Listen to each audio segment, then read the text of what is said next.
Good morning, good afternoon, good evening, good day, and welcome back to the DK109 channel here on Twitch, where we are finishing off our weekend of D&D with the wonderful Monday Bears. And we are on a full crew this week. There's some illness last week, but everyone is here and feeling well today. I'm joined by, I'm going to go through the list left to right as they are on the top of the banner there. We're joined by Mike, who plays Jacob. Hello. We've got my darling Gem, who plays Vivian. Hello. There's Harry, who plays Maeve. How do you do? There's Keyblade, who plays Nine. He's driving, so I don't know how he wants to do this. Yep, that's accurate. That's fine. Hello.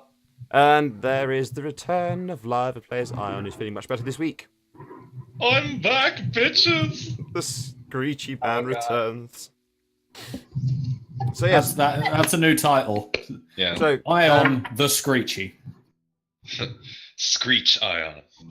Screech. he's just a character from Saved by the Bell. God, that is a heck of an old reference. Wow, I really am that old. Anyway, so yes, Richard Blair. last week, the party went through general, actually quite relaxed downtimery. We had Nye was preparing some stuff for the cooking competition, which is which will be happening during this session now, because there's actually he's the only player of the three groups who is actually going to be taking part in it. So we'll be actually be able to wrap up that little story on this one as well and see whether or not he wins. Yay! We had Maeve. I discovered things with horns. Yes, Maeve went to play in the woods, and bumped into some giant elk, and asked if he could borrow some of their meat, which was cake. Yeah. Hey, I'm I'm here just for the blaming oat nice cake. shitty instructions. yeah. Hey, I said nothing about a cake. I wrote down cake. Yeah, That's your own fault. yeah, he did. He wrote down cake. To be fair though, he is a bit thick. Seeing as he wrote meat wrong, or he wrote meat correctly, but he thought it was like going to say hello. Yeah, he's a gentle boy. My mummy says I got to I'm a put the special lava. flower. And we had Jacob and Vivian had taken upon themselves to try and earn a bit of extra money by going around doing some becoming tax collectors for the city, and they have a list of people to go and interact with, which involving some varying amounts of just generally chatting, threatening and persuading, and they've got about a quarter of the way through their route, so we're going to be coming back to them as well. And the way this particular bit is going to work is that we'll go through them doing some of their districts, and then we'll check in with the other players, and then some of the districts check them. And so we're gonna like switch it around a little bit that way, so it's not just like becoming just a constant barrage of just a few things going on. Hey Shadow, thank you for that host, my friend. Hope you're good. Hope everything is going well for you, and that your mods are behaving themselves. And then Ion didn't really get up to much because Live wasn't here, which is fair enough. We'll be catching up with Ion and seeing what he wanted to do with the rest of his day. So, without too much further ado, shall we return to the city post haste and see what is occurring? Yeah. With Moment Marbita. So if I just change your view back to this one. Yeah.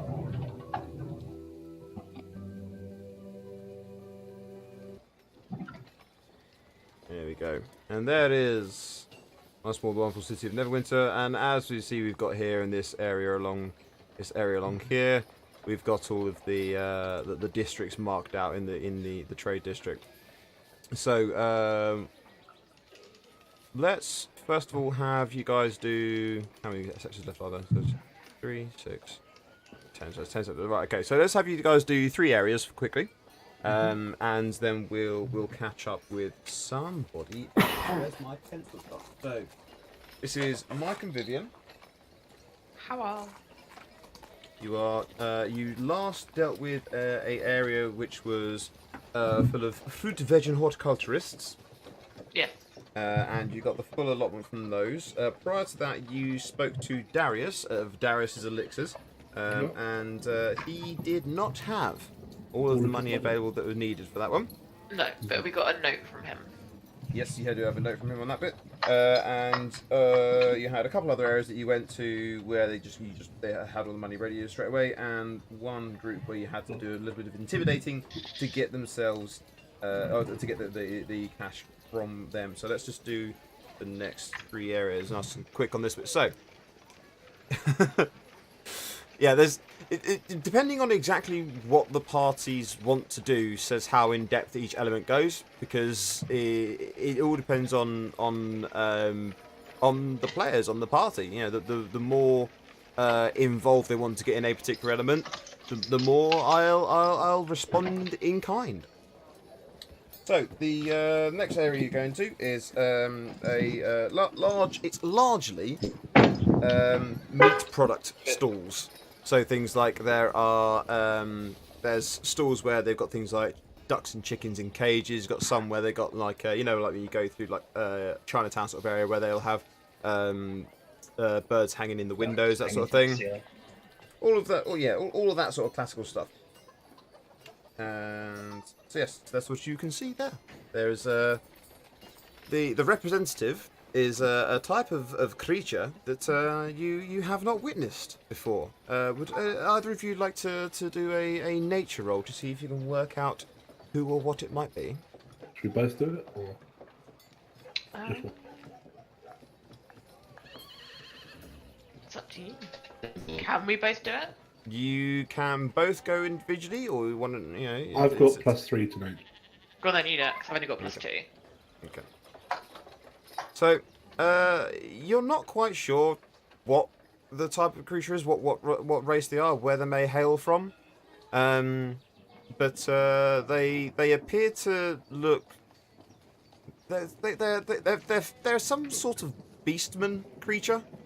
Okay. But as they see you approaching, they do say, "Come, I have wares for you, yes." It's a fucking Khajiit. It's not a Khajiit, it's called a Tabaxi. Alright? Different worlds. Disadvantage. Prick. Show you my wares. Of course it's a Khajiit. It's a Tabaxi. They're an actual race in D&D. And I just wanted an excuse to involve them. Yes, there is a 5'4" cat person. Okay. Who has a stall which is mostly live. Their stall is mostly live creatures in their cages. Do you want to take this one with you? Well, no, because we're on a bit of a schedule, aren't we? And need to get it done. We don't really have time to look at his animals. Okay. I'd love to know what Nye said. All we had was water. Oh dear. This was you can have a look around to see if you can, or have a bit of an ask around to see if you can find the representative of these stalls and that. And this Tabaxi is turns out is the representative. You just don't want to interact with the voice, do you? No. No. You guys making fun of me? I don't like that. No. Okay, we will go up and have a tour and talk. What was that? to What was that? Was that key on a different device? I think so. I'm at home. No, I'm on my computer. Okay. Yeah. The voice changed for a second there. It was very peculiar. Yeah, I was on my headphones that I take to work. Fair enough. So. Yes, you are the tax people. Okay. Yes, I have some money for you. Yes. That's good. Did we have the money? Oh yes, of course, yes. And he pulls out a little pouch. It doesn't so much jingling and clank in the way that one would expect a coin purse to. It sort of is more like clunks and thuds slightly, and he hands it over to you. Okay, inspect everything's there and it's the right money. It is full of small gemstones. Is this usually what you pay in? This is what I trade in. But we're not here to trade. We're here to collect coins. But this is how I do. This is how I plan my trade. I cannot give you what I do not have. The So gems you they are will- worth. The gems they are worth the coins. I pay with the coin. This is how I pay.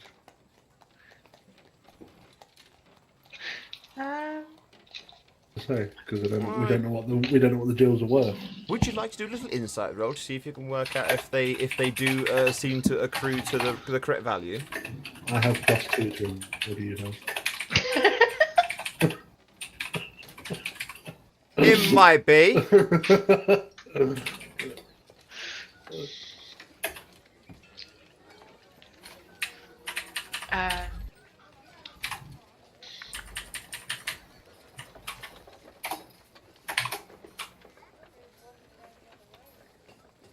You're not a skilled gems specialist by any stretch, but you know what things are shiny and they're generally you can trust certain gems of different things. And who is Key? Leave your keyboard alone. What did it ever do to you? Everything.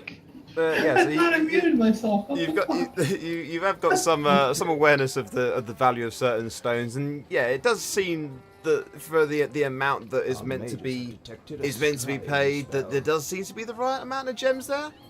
Ren, thank you for that host, my friend. Hope your day's going well. So there does seem to be the correct amount for the amount that's listed that they're meant to be paying. There does seem to be that the gems would have total up to that. Okay. Should we take this, or do you think we should? And I'm doing good, Rem. I think everyone else is doing good as well. I think. I'm creeped out by the voice, but yes.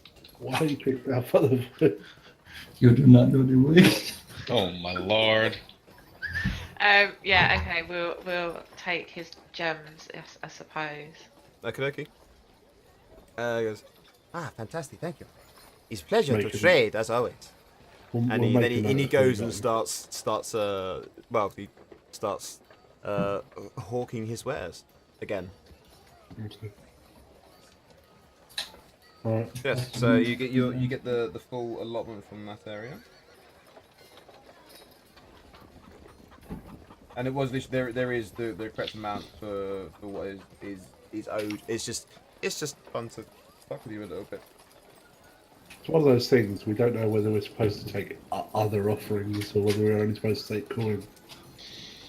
So it's hard to judge. But did you sell your places too? So the next area that you go around to is mostly actual smithies in terms of shops and such. Right. So this is the stalls you went to before, where there was no smithies in sight, but there was loads of weapons and armor out on the stalls. This is basically that is like the smaller traded area, and then this is the main area for all those things. So you recognise a lot of you recognise a lot of the names as names of places that you've been to the stall for them already. So there's a lot of places where you recognise the things like names and sigils and shop signs and that sort of stuff as having Right. been visited. And so when you go around asking them, so I'm trying to reach out at the same time. So yeah, when you go around asking them, they chat with you a little bit about whether or not you've already been to their stall and picked up the money from there. Right. And the ones who do not have stalls that are out there, they each individually give you a bit of cash, which does all tot up to the right amount. So Cool. I rolled up some numbers before this started to make sure that I've got all these as the right thing. That is that one. And the next area you're going to go down to, this one is this was like a textile market area. There is some. It's noisy. There are a lot of people. There's a lot of people here that they're just shouting for their wares, and it's kind of hard to even really sort of hear yourself think. Right. Yeah. If you have a bit of an ask around, it's kind of hard to even work out if there is a single representative of these of this sub district. Okay.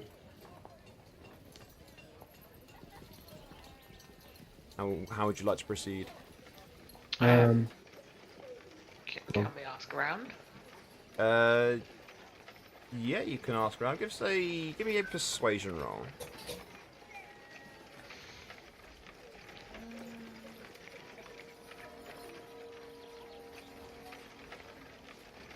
Yeah, so you have a bit of an ask around, and you get directed from stall to stall without really gaining any progress or traction towards someone actually taking responsibility for it. It seems like none of them really want to actually talk to you. Oh, great.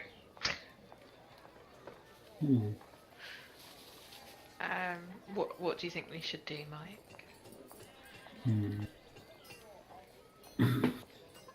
It's hard because if they're being stubborn and not giving you an answer, that's one thing. But if they're just sort of no, I don't know, without sort of threatening them, but you can try and threaten them if you like to. That is an option available to you. I mean, don't forget you're going around as the type of tax collecting that happens in these sorts of times and situations. Basically means that you are essentially. Give us your money and we'll beat you up. Yeah, it does make it basically you're like the government version of a protection racket.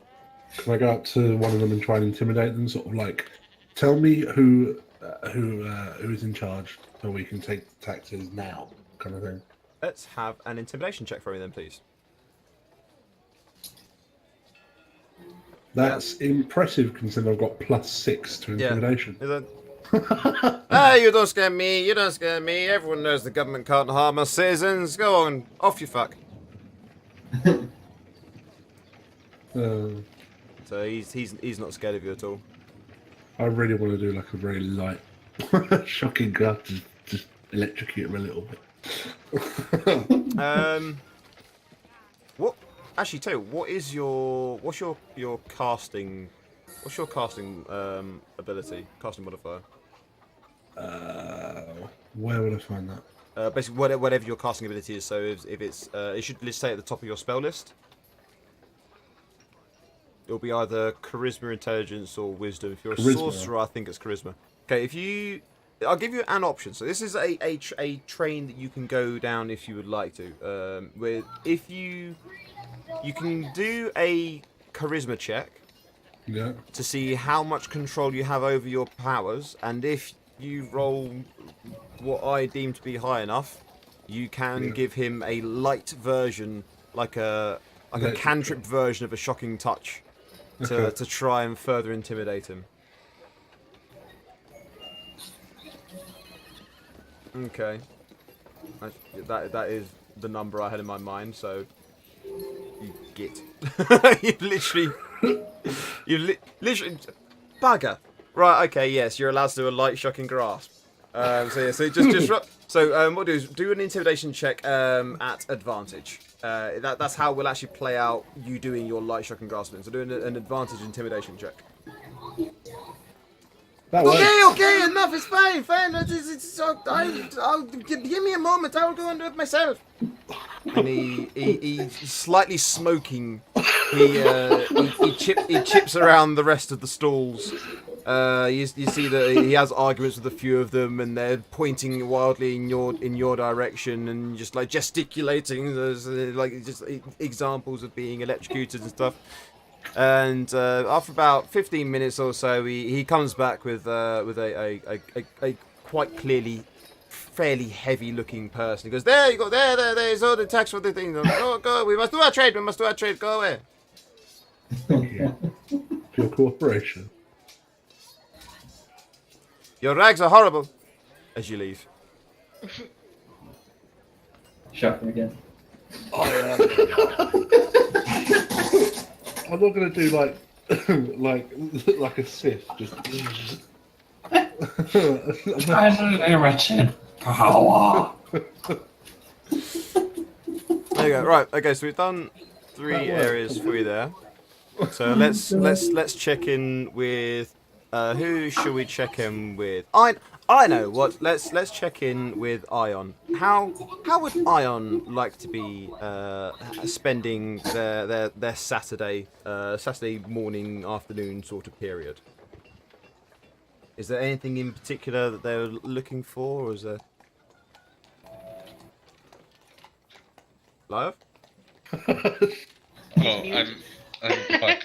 You just missed my amazing monologue. Do you have your mic muted? But fucking hell. TLDR. It's time for a shopping spree. Wonderful. Yes, Ion wants to go shopping for Ion wants magical. to go shopping. Yes. Get in, losers. We're going shopping. Yes. What are you looking for? Magical trinkets, maybe a nice, tiara, some rings, jewelry, clothes, everything pretty much. Okay, dokie. So you've been in the city for about a week now, and you've been around the city a little bit before as well. You've been to Rashid's Fine Designs, so you know there are places that you know of in the city Yes. where such shopping could be carried out.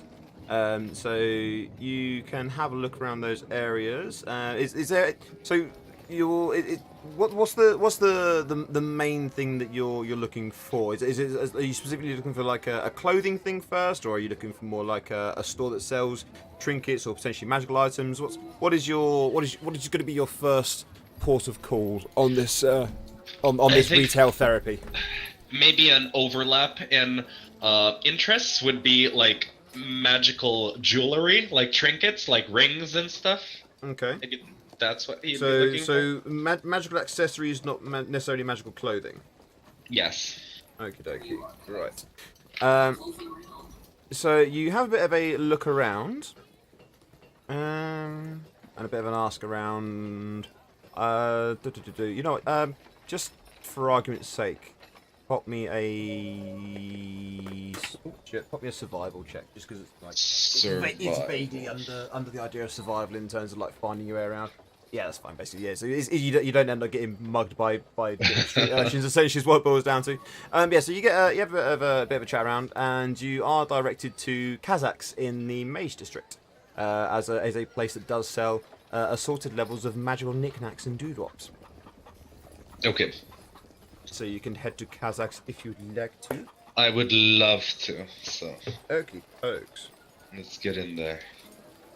So, let's just have a little bit of a think as he flicks through one of the many books he's got to see what sort of items there are that we might be able to play around with. So you're looking for sort of magical jewelry sort of stuff, yeah? Yeah. Okay.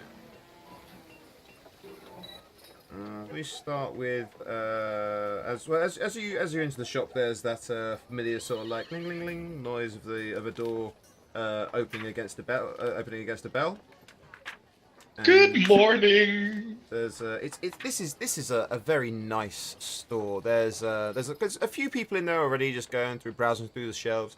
And there's a very well dressed, seemingly young dwarf. Going from person to person, you can tell from the way he moves, the way he's interacting with multiple people, that this is his place. This is his store, and he doesn't seem to be like one of these pushy salespeople who's going to be going around and spending loads of time with people trying to get them to buy stuff. It's he just goes around just trying to do that good customer service thing, making sure that everyone's finding anything that they need. If they've got any questions about the items that are on display, he seems to be a very, very polite person. He notices you as you walk in, sort of smiles in your direction, just waves his hand a moment as if to indicate that he'll be with you shortly. Okay. And after 2 or 3 more minutes, he heads over in your direction, and he says, "Good morning, my friend. How are you today?" Hey babe, what's the 411? How you doing? Oh, I'm Just doing here. fantastic, my darling. Absolutely fantastic. It's a lovely day today. Lots of opportunities to make a deal. I love your cadence, dear. It's so seldom I find people who talk in such a nice way. Well, that's what you find. Is oftentimes you find in a city such as this, it attracts all manner of people, and not everyone is quite as civilized and erudite as we. Now, is there anything in particular you were actually looking for? Well, I'm looking for, like, you know, some fancy jewelry, preferably magical. I'd like to get some, like, chains around my horns and some rings on my fingers, if you get my meaning, babe. Okay. Well, I mean, that's not really giving me much to work with. I mean, what sort of magical things are you looking for? Are you looking for things that are going to, like, maybe have fireballs shooting at them? 'Cause that's not really my remit, you know? No, nothing that barbaric. I Maybe actually can't just... find what I'm looking for. It's really Oh. annoying. So carry on. Maybe I like just, you know, something to amplify my already quite powerful magic. Maybe some protective charms. Well, what sort of magic do you have? Oh, I'd call myself, the Messiah of the Week. You know, I heal people. Also, you deal mainly with like divine energies and that. Yes, sort of stuff you as get well? me So, like, the exactly. healing abilities and such. Mm-hmm. Okay, well, let's have a wee look around here. Let's see now. As the DM starts frantically thumbing through his book once more, trying to find something that may be a little bit of fun. Yay. To me, it just sounds like you're being served by Mrs. Doubtful. It's very difficult to do an effeminate dwarf, okay? I love I it. don't think you understand how difficult it is to do an effeminate dwarf. He's fabulous. Or is it a she? Are there female dwarves? There are female dwarves. Would you like to ask them? No, I'm not that rude. I'm not assuming anyone's gender here. It's a tricky thing with dwarves. The beards really make it awkward.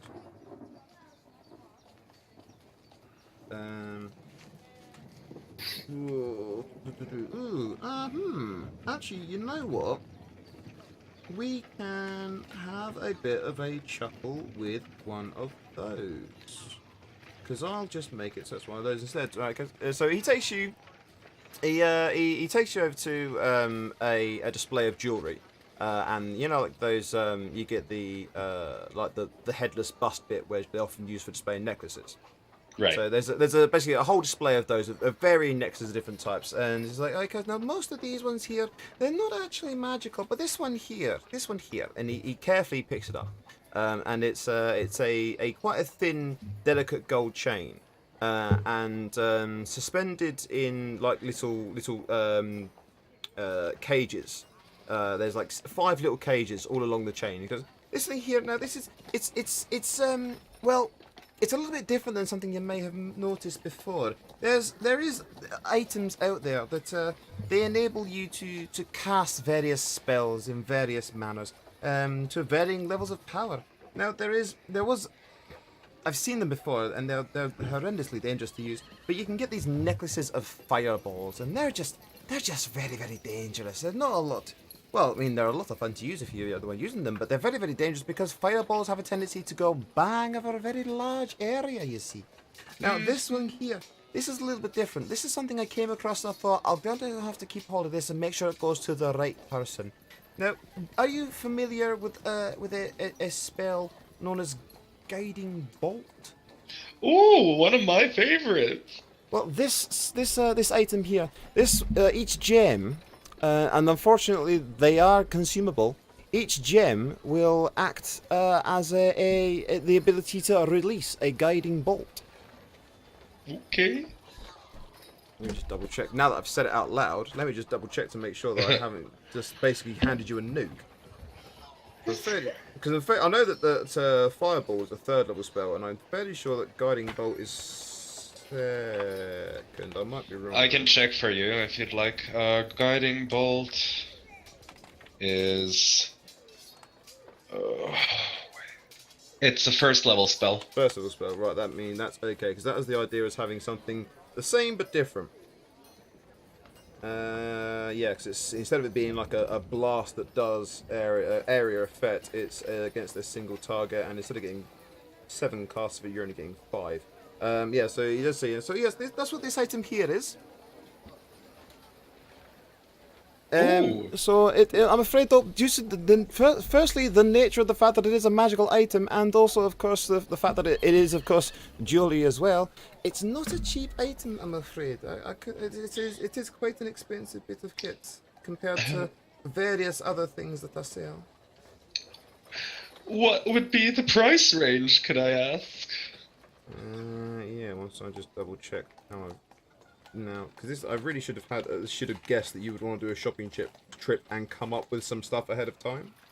Oh no, it's all good. But I'm a genius, and I didn't do that. Right, okay, let's work it out from that, shall we? Let's give it a pseudo randomized thing, because if it actually was a necklace of fireballs, it would cost like that much, because they're fucking horrendous. Okay, so if we work out. Well, I couldn't possibly let it go for less than 375 gold. Oh, babe. Oh, you're sucking me dry, and well, quite a lot more. I've only got 200 gold. 200 gold. Do you have anything perhaps to trade as like a part exchange thing? Maybe we can come to some sort of an agreement. Oh wait, let me check my bag. Do I have anything? I don't... Wait. Oh wait, it's on the other... No way. What the fuck am I looking at? I don't know. No, I don't know either. No. Wasn't there another tab on the character sheet where we had like... There used to be, but they've since condensed it down into much fewer pages. So it's the idea is that it's much simpler now to use than it was. Let me just open up your sheet. I don't think I have anything extra.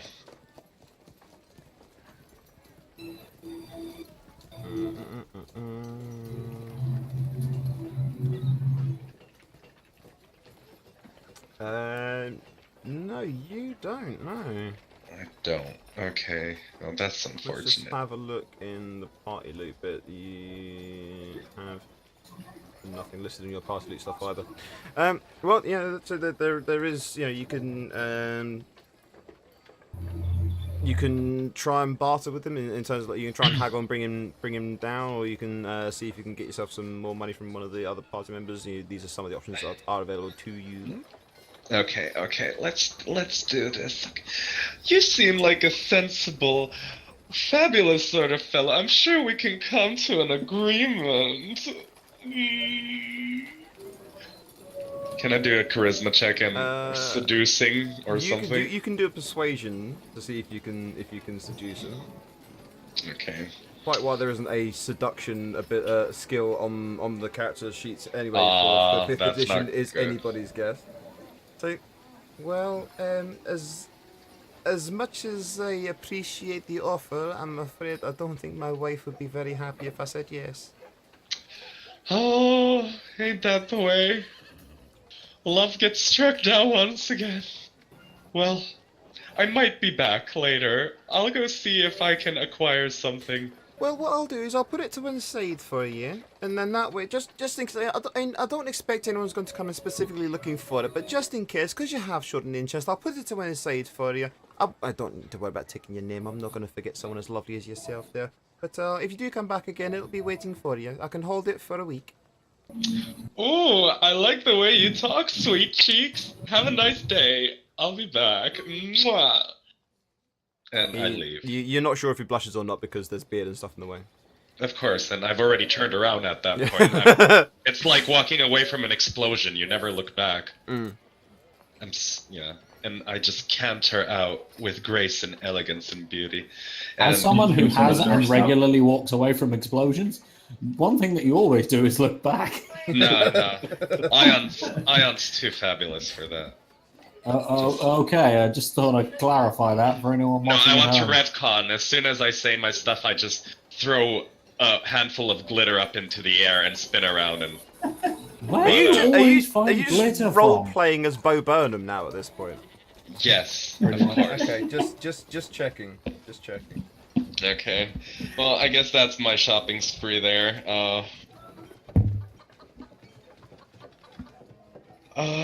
I'll let other people have their stuff now. I don't think Ion can really think of anything else. Okay. Somebody left. Okie dokie. So then let's go. Let's go back to Mike and Vivian for another 3 areas, and then we'll catch up with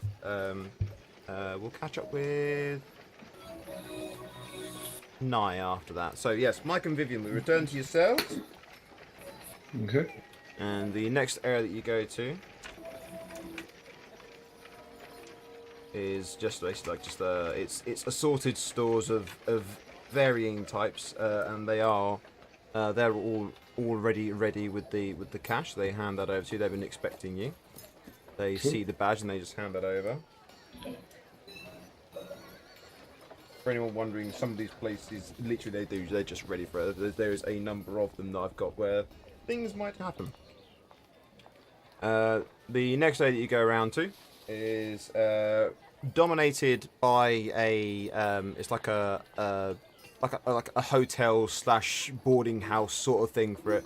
And there is a attendant building of disrepute Yep. next to the hotel.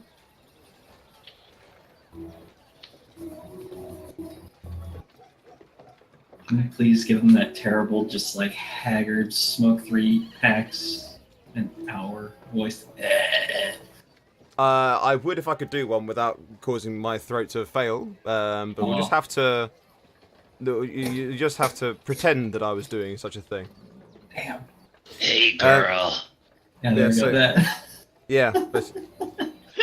So I've been smoking since I was 3 years old. I popped out of the womb. I already had a cigarette in my mouth. One in my butt and one in my mouth. That's always how I do it. Then What the fuck has just happened? I don't know. I'm fairly sure we just referenced someone much smaller than they should be getting spit roasted, but maybe perhaps we should move on. Who's getting from spit there. We're roasted talking with about cigars? adding I'm so some- confused. I'm not entirely sure that even I want to know, and I'm technically partially involved in this example that's being given because I was helped. I contributed in some way, which is very, very bad. Right, children, moving on. So yes, yes, you have here what is to all intents and purposes, it is a hotel and a brothel. Okay. So check the brothel first, I would guess. That's where Jake, most of the money. For official reasons, strictly. Jacob's keen. That's where the money's going to be. Okay. This is about to get very weird. So you walk into the brothel. So a wizard and a fighter walk into the brothel. A wizard and a fighter walk into a brothel, and the lighting is very, very low. There is only a few sort of like oil lamps. The glass in the oil lamps is tinted red to give a lovely dull atmospheric glow to the to this lobby area.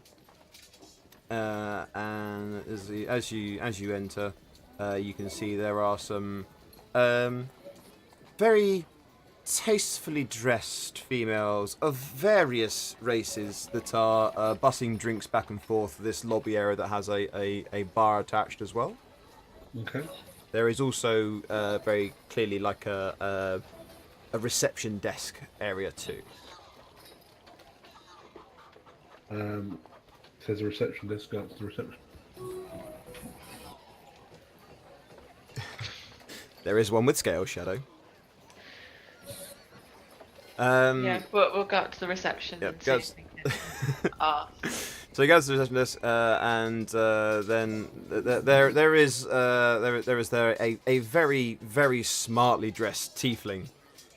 He's in a full 3-piece suit. He looks fantastic. Why don't you both give me a perception check?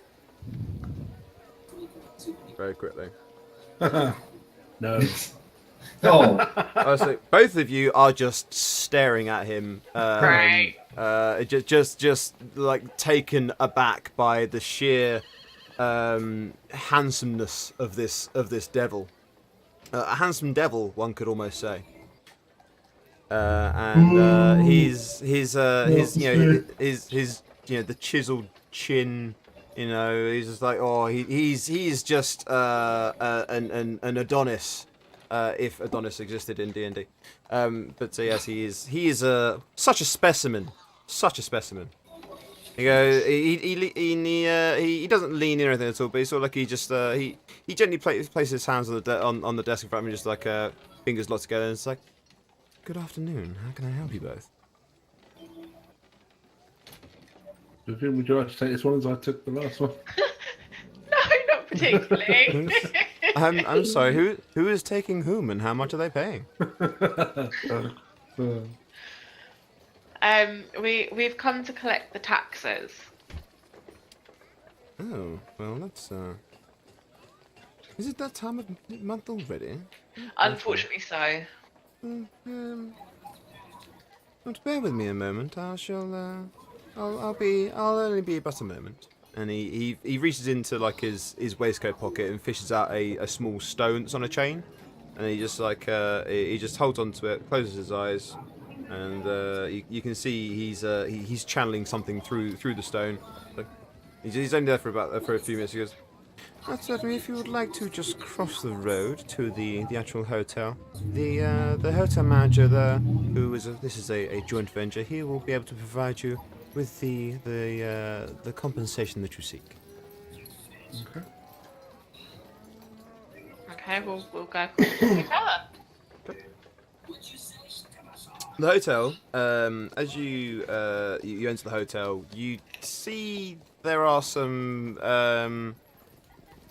very official-looking people in the lobby of the hotel, and they've each got an incredibly handsome man or woman on their arm who's got something going on in the background.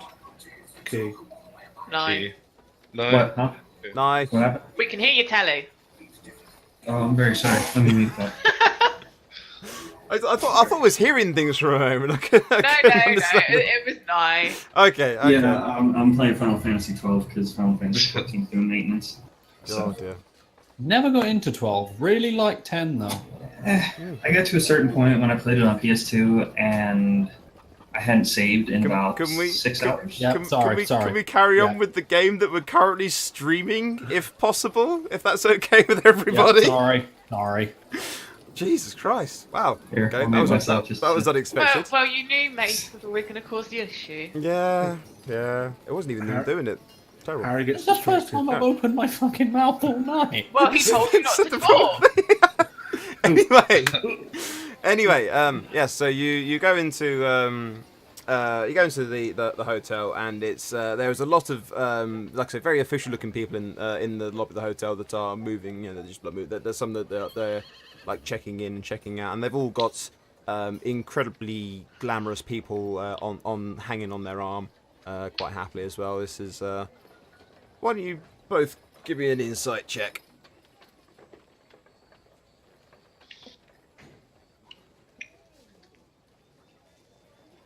Better than a 3. I don't think I really need to say this, but both of you know exactly what sort of hotel this is. With a brothel literally right across the street. Hey. It's a joint venture. Yeah, so there is the similar sort of thing. There is a large reception desk for admitting people in and out. And there is a human gentleman in a very similar looking suit as the one that was in for the tiefling. And he does notice you coming in. and he waves you over very very politely, just like this way. Hello, we've been told to come over here to collect the taxes. May I see your paperwork, please, including how much is being expected of us? If you can just show me the entire paperwork, please. Yep. Hand it over to him. Okay, and you said, Right, yes, okay. Well, we'll be giving you half of that, and I'll sign the paperwork to say why we're giving you only half of that one, because there was several of our rooms that were made and left in a horrendous mess due to two of your, I hesitate to use the word, but superiors, delegates, and so we will not be paying the full amount, but I will be signing paperwork to that effect. And he scribbles on the note for it, and then he pulls out these familiar now pads of paper, and writes out the amount that he said he's going to give you, and hands you your paperwork and the check with you. He goes, "If that is all, I have many things to attend to." Okay. Okay. Yeah. You alright with that, Vivian? Yeah, no, it's fine. Cool. Sorry, my headset keeps dying for some odd reason. Is the battery going on again? No, I don't know what it is. It just keeps cutting out every now and again. Like I can see the the room's lighting up saying people are talking, but I can't hear nothing because I have to keep disconnecting and coming back to it. Okay. It's a bit weird. I know. How rare. So that's the brothel. So they've given you half the amount that you're expecting and a note. So I'll just make a note on here for it as well.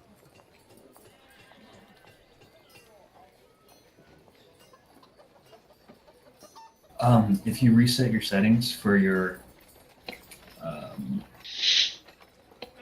headset, it should fix the problem.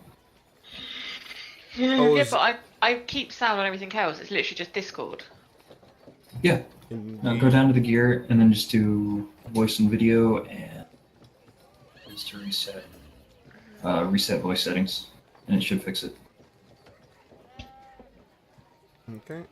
So whilst you're doing that bit, I'll say most for Mike's benefit, the next area that you go around to is oh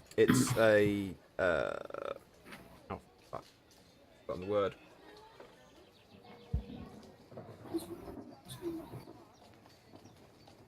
Abattoir. That's it. I even had it written down, but I forgot how to pronounce it.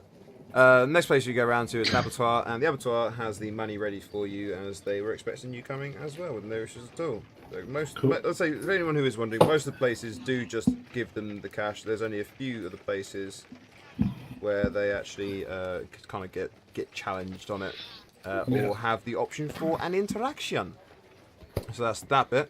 So let's now cut, because that's done another 3 areas. So let's just cut over now to Nai, who is going to be doing the cooking competition. Now this is going to be something relatively quick and simple. Go there, so that makes it good. Good start, yay! So yes, when you get to the location of the cooking competition, it's in like a large. It's like a large public area, so like a park sort of thing. It's a park with a large paved area in the middle, and there's a lot of tables that have been set out as in for workspace. There's so it's like a village square. Yeah, but obviously being a city, there's not quite really a village square, but yeah, that's same sort of thing. Same sort of thing. And there's a lot of tables that have been laid out as workspace. There's a bit of a crowd that's gathered already. There are a lot of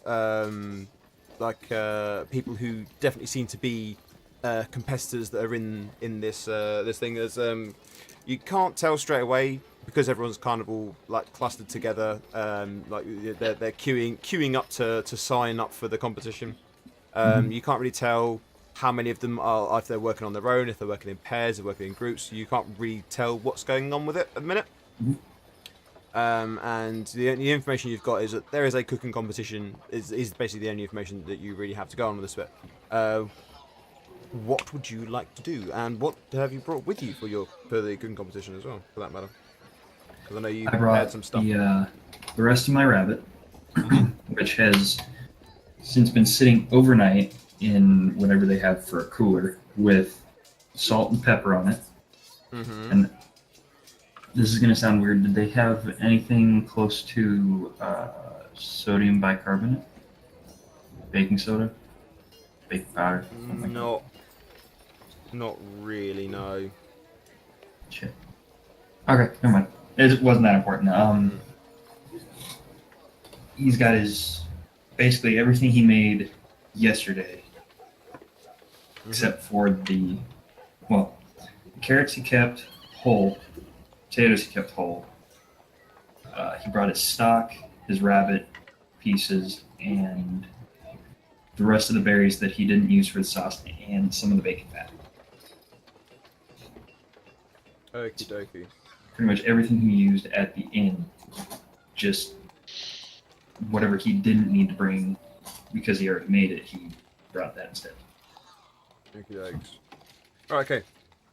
Yeah, so you can go join the queue and get yourself signed on for the competition.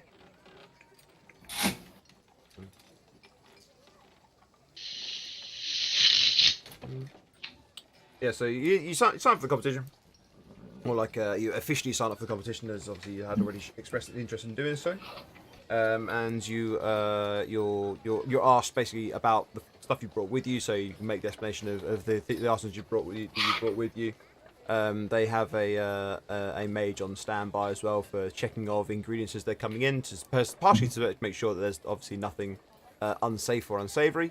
And also to make sure that there's nothing nefarious in terms of nothing that's been charged with any magical energies for people trying to cheat or anything like that. Yeah. And so you go through all that, and you don't have to worry about failing out any of those test methods, because you're absolutely fine.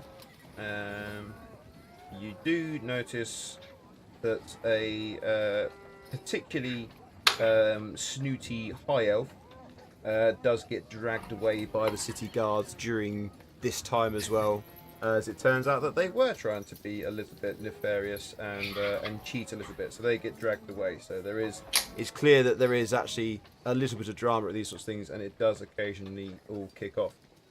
Well, am I at my station?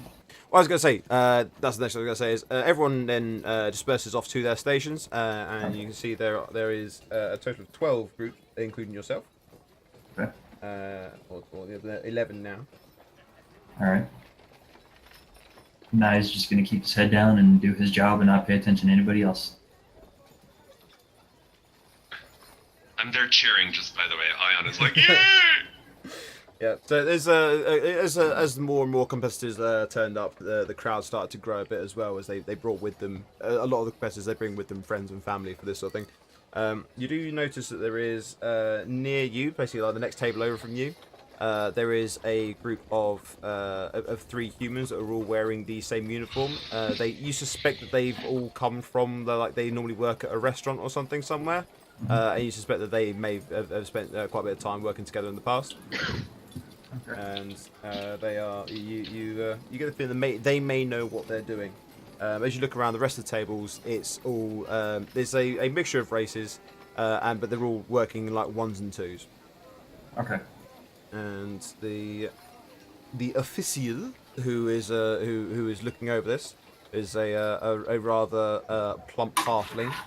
Steps out. Okay. And he goes, "Right, well, I expect you all know what you're here for. Nice big cooking competition.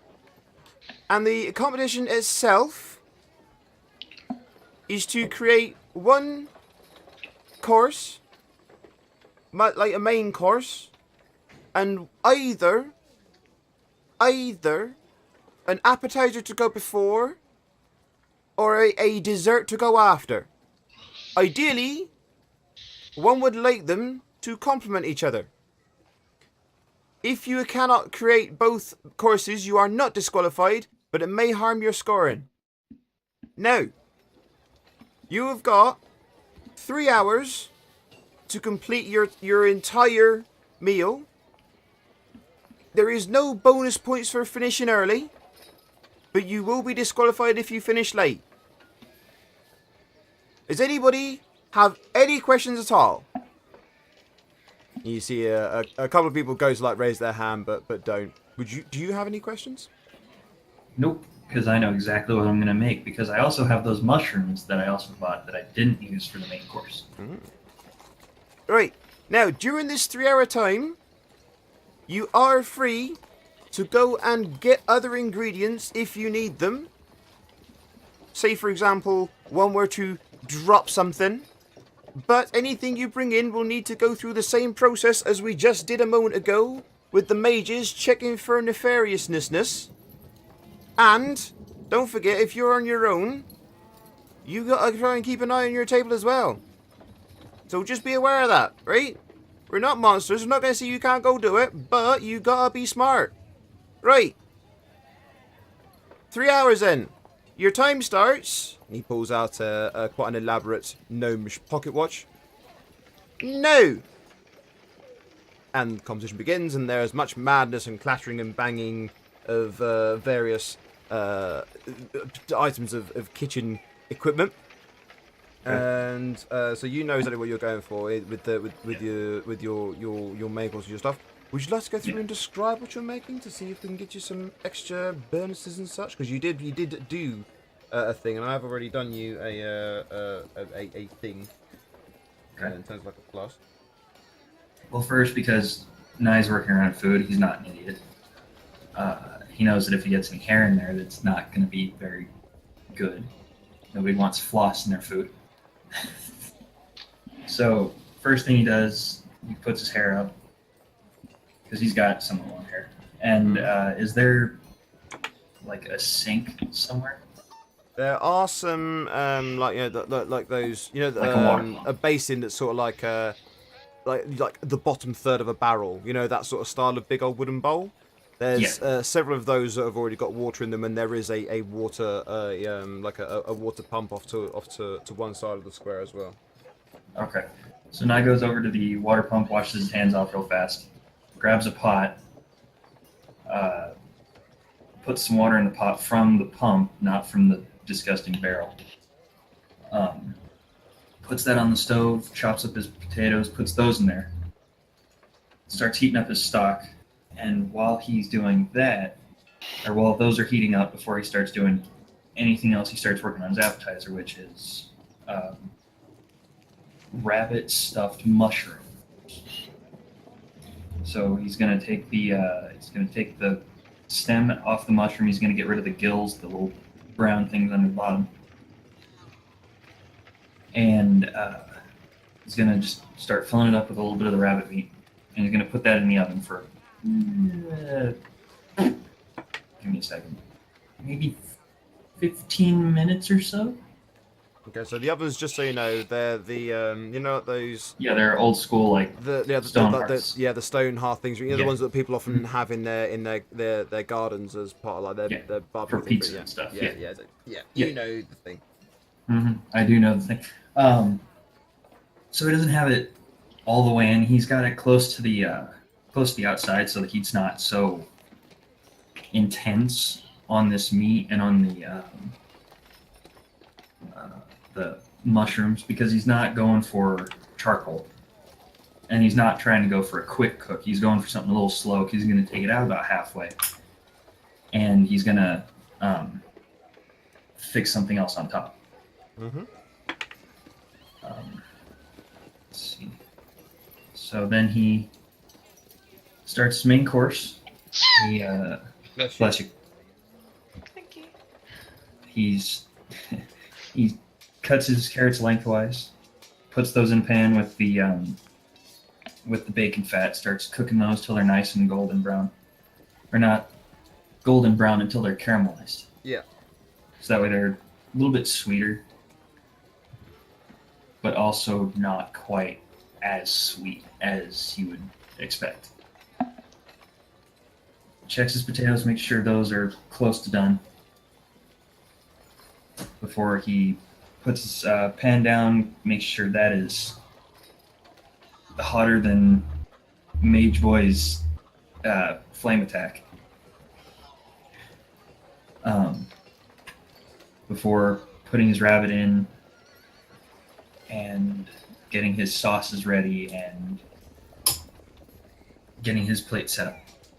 Okie dokie. So I'm just making some notes around what the other competitors are going through as well, and just basically coming up with. I'm just imagining various different dishes in my head and writing down random ones. So yeah, to continue. Wait, what happened? Oh, I'm writing down information about what the other groups are doing.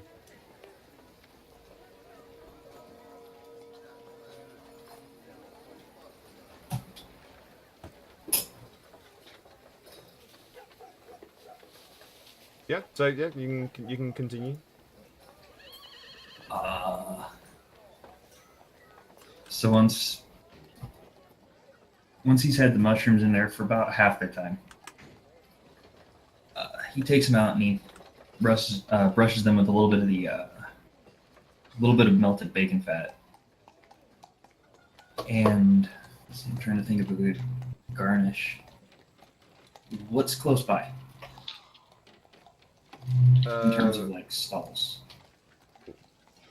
Well, this is actually this isn't in the market district there at all. So there's nothing really close by. This is still like in the residential sort of area. Residential.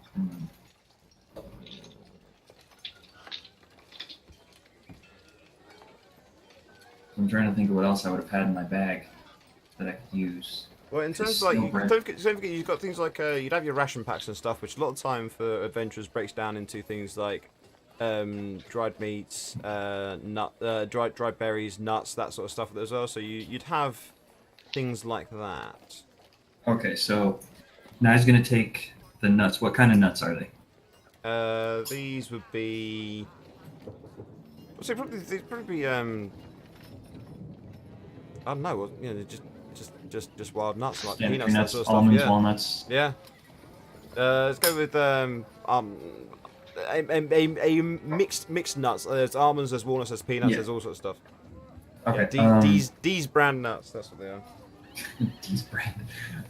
So he picks out all the walnuts, and he starts chopping those up, and he tosses those in with a little bit of the fat as well. Cooks those just slightly before putting a little pile and patting it down lightly on each of the mushrooms before putting it back in the oven, so that way he can toast the nuts completely, finish cooking off the rabbit, finish cooking off the mushrooms, so the mushrooms are soft, the rabbit meat's done but not too done, and the nuts have created a nice little crust on top.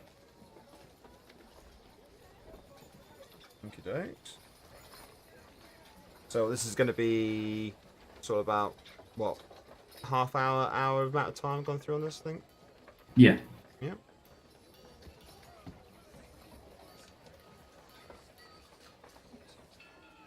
It's alright, Paul. I know, Rem. It's fine.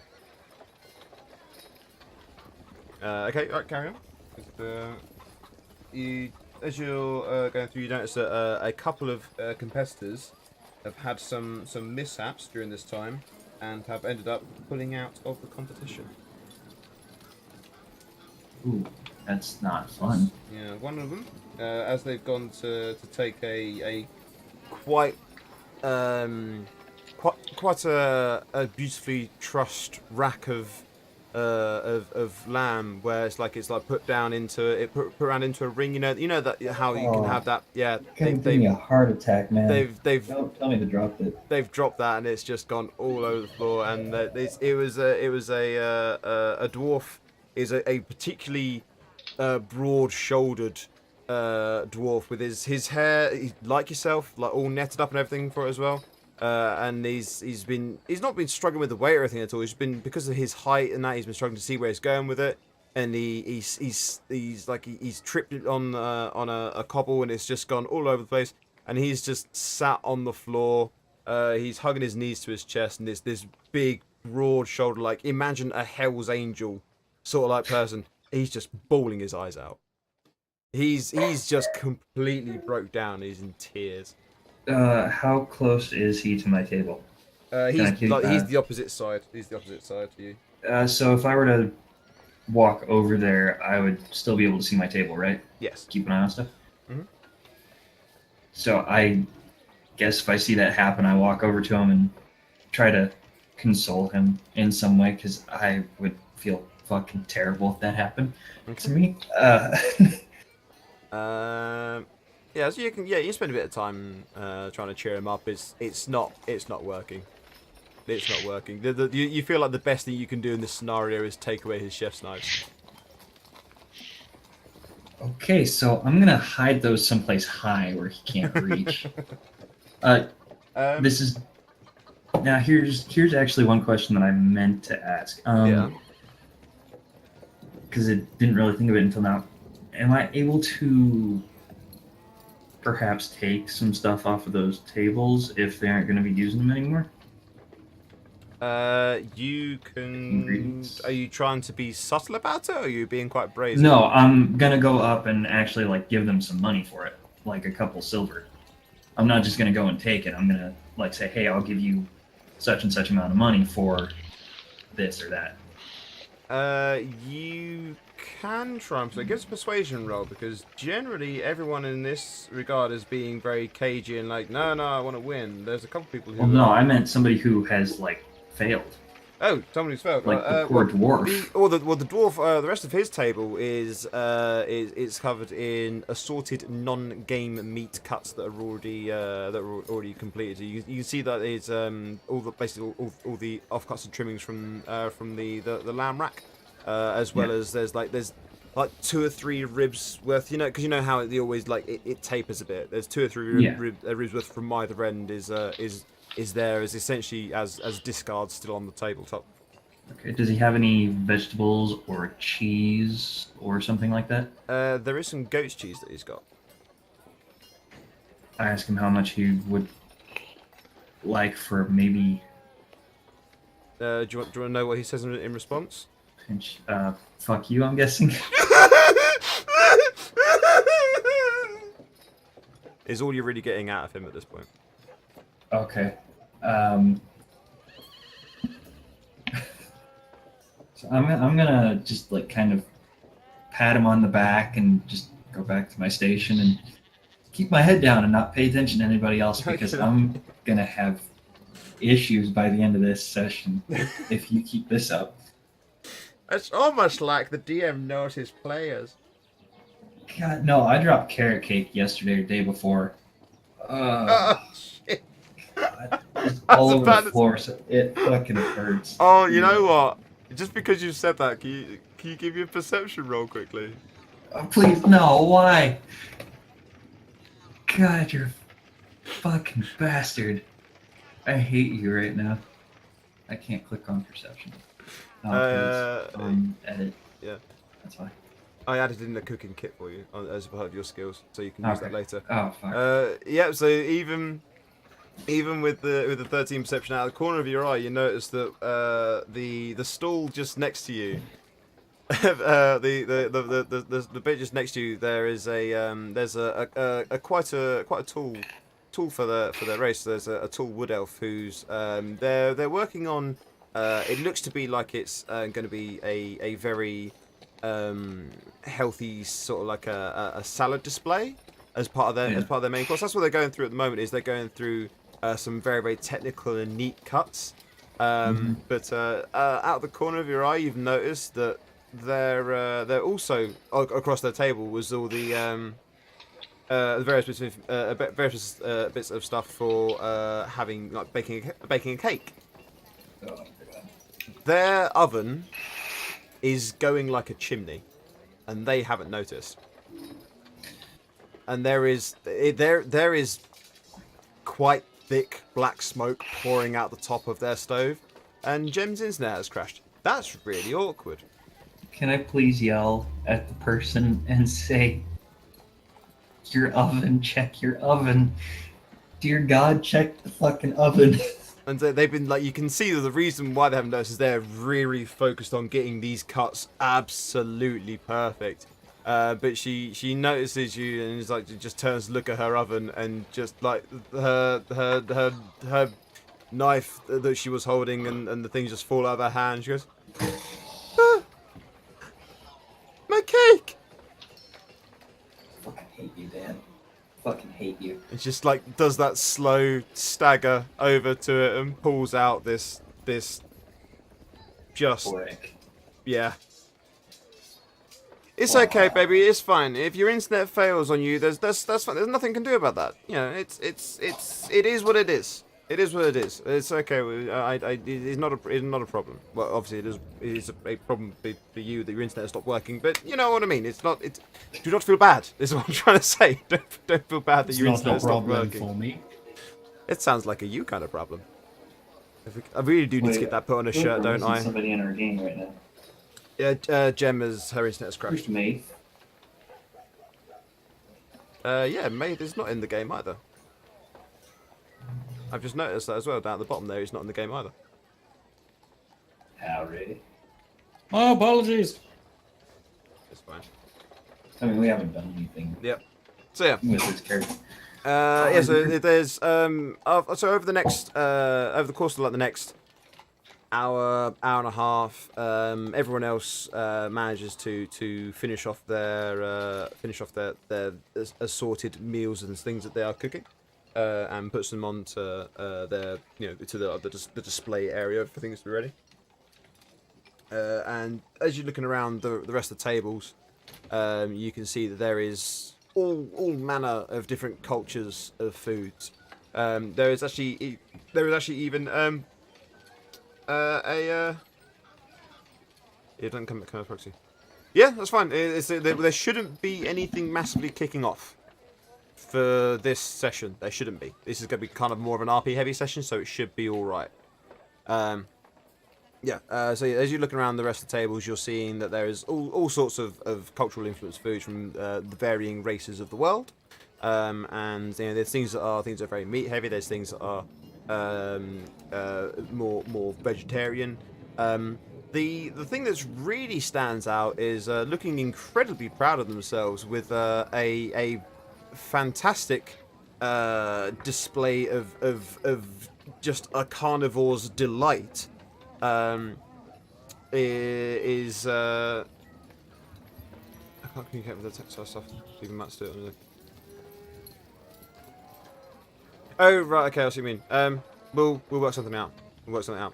But yeah, so there's like a big old display of like I said, like a carnivore's delight. Basically, is just imagine the most amazing barbecue, like buffet almost of stuff that you've ever seen, and there is an incredibly smug-looking half-orc standing beside that. Wearing what looks, to all intents and purposes, like a blacksmith's apron. It's a very dark, leathery type apron, and he's looking incredibly proud of himself. Is all of your stuff ready? Do you think? It should be, yeah. Okey-dokey. I have the mushrooms plated up. I have my mashed potato. Or I have my rabbit with mashed potato, not quite braised carrot, but let's say sauteed carrots with a blackberry sauce. Okay. Now let's find out whether or not you, whether or not everything basically cooked through properly. Essentially, I suppose at this point, because you can only do so much before the dice take over. So. Because you put in an awful lot of effort and everything with this as well, I have given you another off-screen modifier to what this number will be. But if you would like to give me a cooking kit roll, as you put it there for the skill, and you can do this at advantage. And because of the nature of how this has gone, I'm going to temporarily grant you expertise as well. This is a temporary expertise in the cooking bit to reflect how much effort, and also the amount of information in RP that you've done with this as well, which is absolutely fantastic when people do get as involved as you have. So, this is as many odds as is deserving stacked in your favour. Click that thing and see what happens. It's right at the bottom underneath survival. Oh, there, okay. Yeah. With a 24.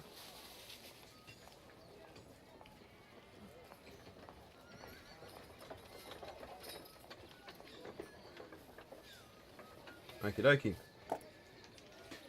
So, the judges start heading around the tables. They sample everything. You notice every now and then there's a look on the judge's face like they didn't like what they just tasted, and it doesn't really seem to be particularly like they're like favouring one type of thing over another. It's more the fact that obviously something hasn't quite cooked the way it should, or a mix of flavours hasn't come out in quite the way that the chef was hoping.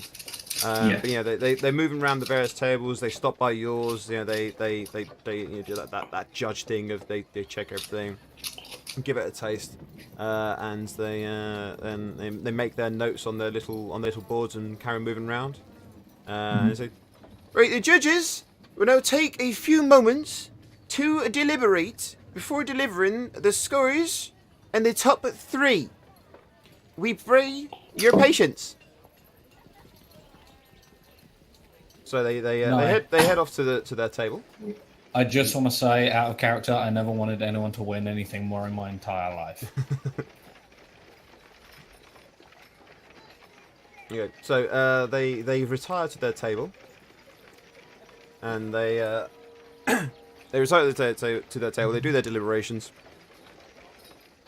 and about 10 minutes later, the halfling steps back out into the middle of the square again. He goes, "The judges have now provided me with the top 3 placements. In 3rd place, with their wild salad and patisserie galore, is Nadine. Fuck, I forgot the word. Fuck.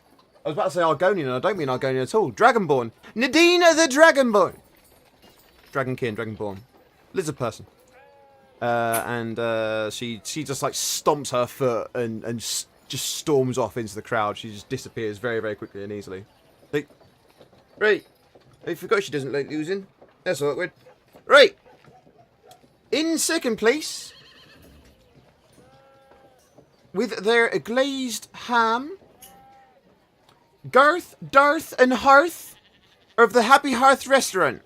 And he indicates the 3 people who were at the table quite close to yours, and they just like pat each other on the back and they seem like they're a little bit upset that they didn't win, but they're not divas. Yeah. And in 1st place, and winner of this enchanted cooking set, which will make it so that anything else they make will taste even more delectable. Basically, it's a +1 cooking set. Okay. Is Nye of the Nye the bear? Is there a druid taking part in this one? No. Wait, what do you mean, Nye the bear? Half of them. Yes, but you are of the bears of the Silver Talons, aren't you? Yes, this is true. Yes. So you make yourself known, and you can go and claim your prize. You have a +1 cooking set, which basically means anytime you need to do anything regarding cooking in the future, such as, say for example, you wanted to participate in any further competitions. If you want to do anything regarding making rations and such for the party, anything where it would fit in, you then get a +1 to that, and you also have earned the title of Iron Plated Chef. Yes. Where do I put that? Wherever you want. Oh. Shit.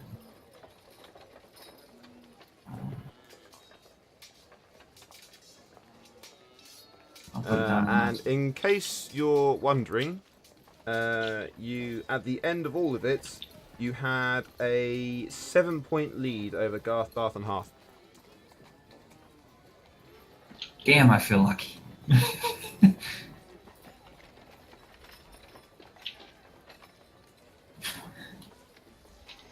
said iron-plated chef? Iron Plated Chef. Okay. Just updated those bits there as well. And what I'll do is I'll modify your character sheet as needed to take into account the item once we finish the session. Okay, cool.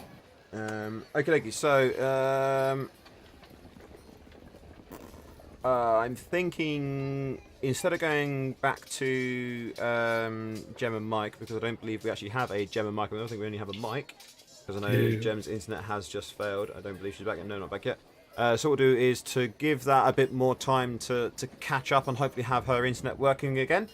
We will instead move on to having a chat with the young Master Maith. What would Maith be doing during this time after having... He's done his journey out into the woods to go and get the elk and stuff, and he's come back and he's provided it all to the powers that be. Nye. Yes. Well, How would Maith be spending his last full day in Neverwinter? now I've been thinking, That's never a good sign. how am I supposed to perform my duties if this idea of only attacking things in defense, and what if I need to capture things and shut them down? I just don't think the net is going to cut it anymore. Would there be a specialist in town who I may be able to talk to about alternative methods of non-lethal combat options? Well, as it happens, you are aware of a weapon trader in the city that has a standing agreement with the Silver Talons.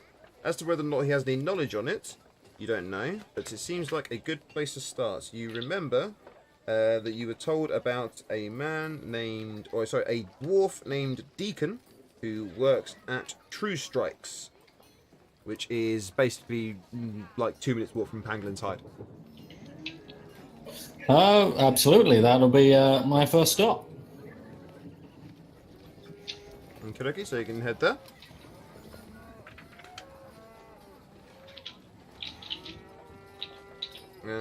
Right, so you can go into the into True Strikes, and it is a very neat and tidy weapon shop.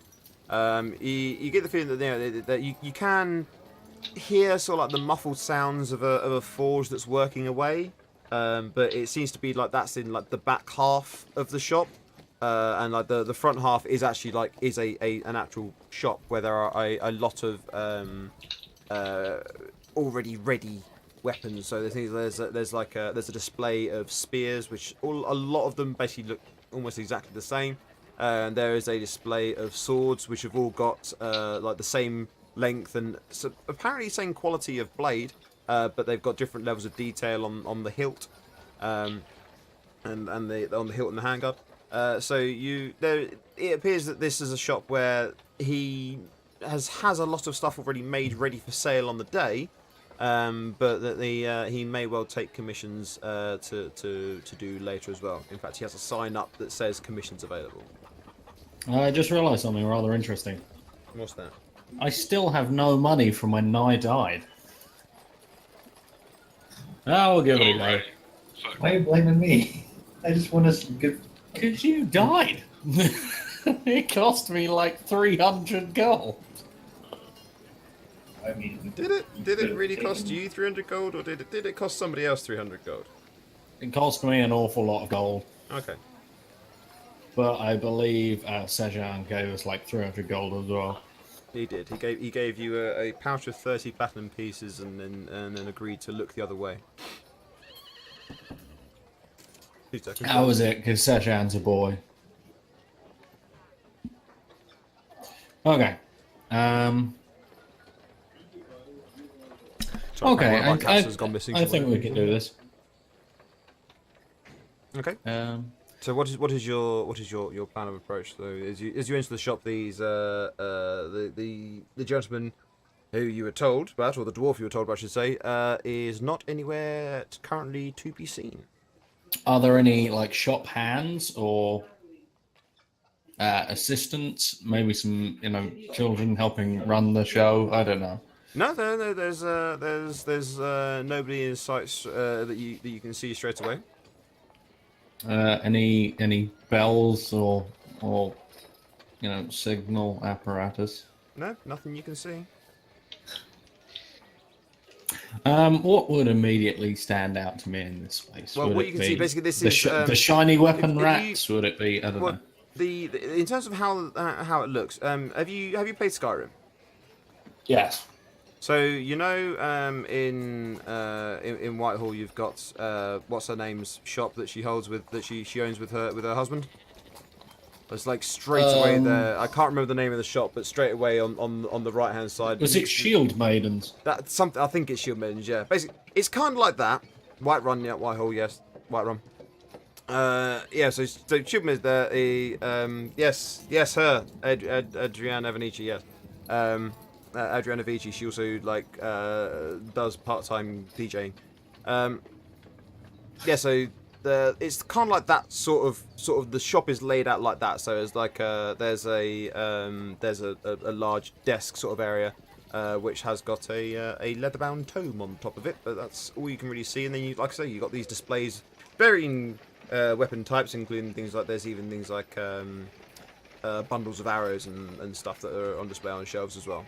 Are there any great swords?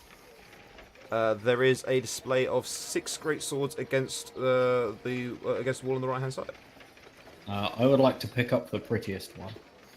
Yeah, so you can take hold of a great sword in your hand. Just generally start waving it about. Can I have a perception check from you, please? Mm-hmm. Just start making like lightsaber noises. Okay, so something Like has this. something has Like a occurred child. that you're definitely not aware of. Yeah, you instead now need to do a dexterity saving throw for me, please.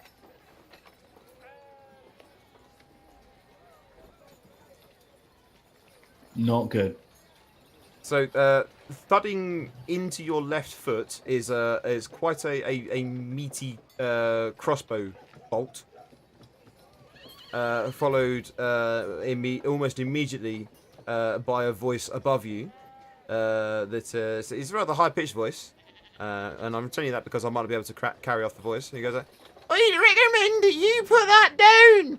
Ah, you bastard! I mean, hello. Put down the sword. Put down Sorry, I the put down the merchandise. sword. Right.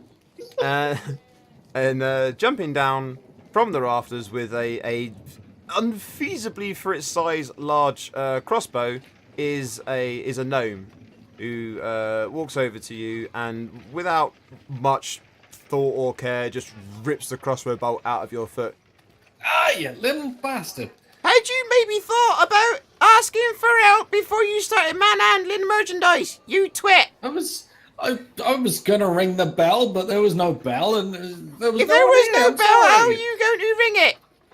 Exactly. Have you tried considering saying the word help? The thought never crossed my mind. You just thought you start manhandling the merchandise. Mr. Deacon! Mr. Deacon! I'm sorry. I'm sorry. Scant seconds later, a very well-dressed dwarf steps out from the back room, and he's taking off a large leather apron and some big meaty leather gloves. Yes, what is it? What is it, Jimmy? What is it? Is that blood? What's happened here? Mr. Deacon, sir, he was manhandling some of the merchandise, sir, so I shot him in the foot, sir. Right. Okay, back to the rafters with you. So I'm very sorry, sir. He does get awfully protective over the merchandise. How can I help? Really, it's my fault. I shouldn't have been fucking with the swords. Sorry. Hello. I was wondering if you could help me. This may be a commission piece for you. Mm-hmm. I recently he moves behind the desk and flicks to a new page in the big leather-bound tome. Commission piece, indeed. Okay. Well, what do you have in mind, sir? Well, due to certain divine differences recently, decided to take a less aggressive stance in combat. As a result, Sure. If you're handling a greatsword, one would think that maybe a more proactive role were prominent in your mind. I agree, and I look back at the one that I just picked up. They're beautiful great swords, but I know. I have to resign the blade and focus on some less lethal options. Things like Have you considered perhaps a very large mace and not swinging it as hard? I was actually that's not a bad idea. Could you make a mace that would wrap up someone's legs or something of that nature? You mean, I believe they're generally known as a whip? Oh, a whip, yes. Looking at Yes. you like you're stupid. Oh, but I do not work in leather, but it probably, oddly enough, I know that what with the whip being somewhat more of a weapon type item, one would think to come here to a weapons store, but you actually may find yourself better suited going to a leather worker of some type, perhaps even an armorer, to create such an item for you on a commission. Do you have any recommendations? There is the Pangolins Hide just up the street. There is a little gnome there who does work absolute wonders with leathers. Let's hope this gnome is a little more friendly, eh? Do not worry about young Jimmy. He is exuberant and excitable, and not exactly completely straight in the head. But anyway, moving on. Is there anything else you had in mind? Anything about perhaps more, anything I can actually help you with? I'd hate to send you away completely without assistance. And I keep looking back at the greatsword. How much are these weapons? Well, these ones here are just pre-made pieces I have ready. They are not exactly special in any way. They're not. They would not been made to your perfect requirements, so they may not necessarily be able to enable you to swing in that perfect manner. May I show you my current hardware? Certainly, but these swords here that I have, I'm basically just looking up how much a greatsword normally costs again. These swords here, these will set you back 60 gold for one of my greatswords. If you just have a look at the edge on this, and I draw mine to sort of half draw, a greatsword would be quite a large piece. You'd have it over your back, one would assume. Yes, that's very true, actually. It's not really something you can draw from the hip. And sort of show them the quality of the metal that I'm working with. So he gets out like a little stool so that he can actually move up to see it properly, because don't forget he's a little dwarfy fellow. Despite his voice, he's been around a different company for a long period of time, so that's explains his accent. He goes, yes, it's fine craftsmanship, human, I'm assuming. It is acceptable. It's one of the Silver Talon smiths. Yes, Not the finest craftsman in the world, but it gets the job done. They know their way around a blade. They do. Would you, by any chance, have the skill to make something of potentially more damage than this? More damage than a greatsword. I was going to go with potentially more potential, and it just didn't sound right. Well, I mean, short of you being able to swing it more. Well, I do have a design, an idea, a theory that I've been working on for some time. The trick to it is actually finding the materials with which to craft it. But I do know of I came across a design that I reverse engineered, but it would be incredibly expensive to craft it, as it requires quicksilver in order to make it. You have my fullest attention, sir. Are you familiar with how the mechanic of swinging a blade works, in that as much, particularly with the large weapons, it is as much force and momentum as your own strength that causes the blade to strike true. Well, Yes. I have an idea for a design of a hollow-bladed sword, which is filled. The cavity is filled about a third capacity with quicksilver, which means that when the blade itself is moderately light, but when you go to swing it, the material inside shifts through centrifugal force to enable you to swing it more deftly, with still striking with the same amount of force.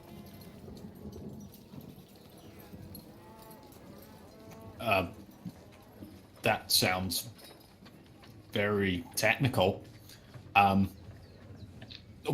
What would you need if I were Material, I to would need assist material. you with helping with gather the materials for this weapon? What would you need?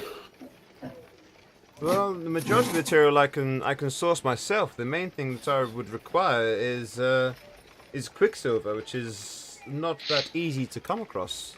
It's not something I can easily procure. Certainly not cheaply procure. The weapon at the moment, I'm expecting this to cost me, in order to craft it, to get the materials. I'm expecting this to cost me. Well, I've budgeted myself with just under 1,000 gold pieces to craft one. As a proof of concept to take to the smithing guilds. I understand. So, if I come across some quicksilver in my travels, I'll be sure to call in here first. Yeah, well, I appreciate that, but other than that, I'm afraid there is nothing else that I can think of to hand.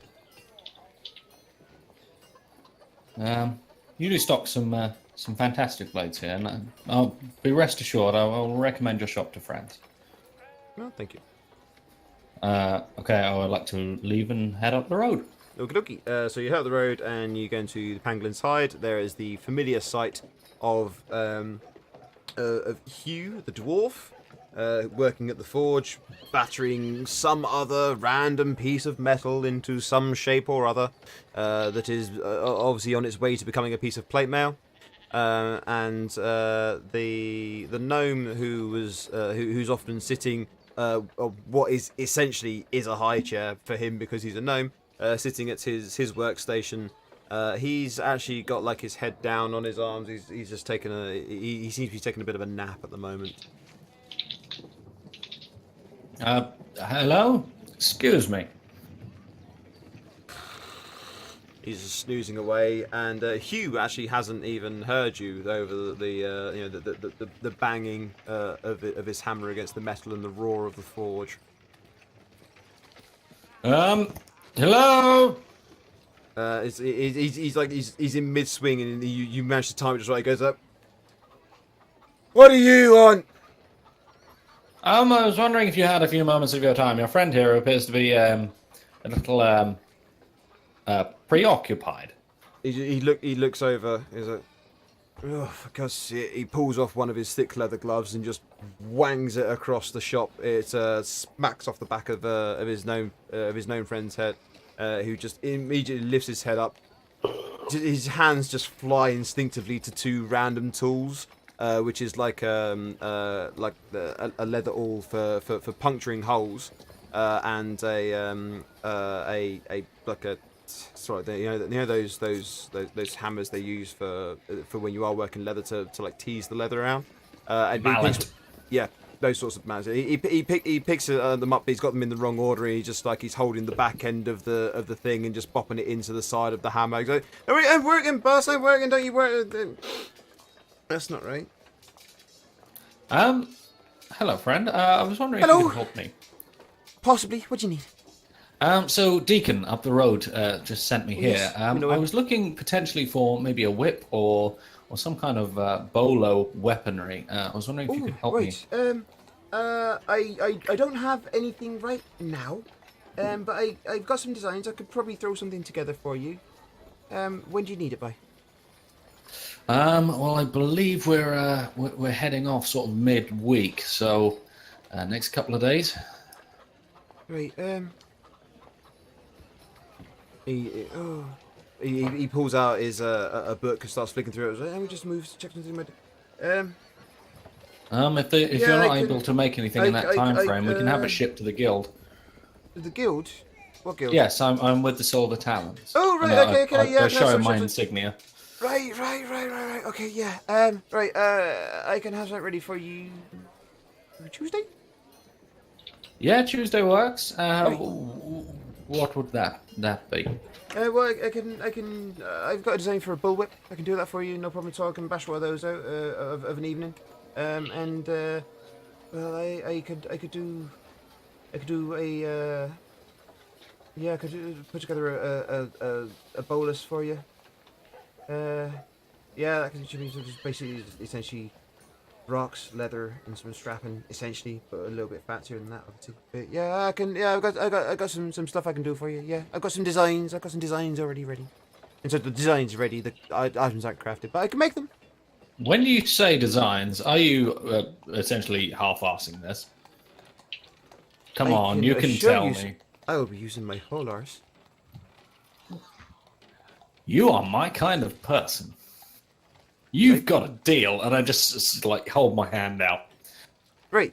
Okay. So then, let me just quickly double check because I know for the cost of the whip, I'm just trying to work out how much I'm going to charge you for the bolus because you've got the standing. The fact you're part of the Silver Talons means you're going to be getting a discount. Well, the bolus is kind of the big one I'm going for. Yeah. I'm trying to entangle people.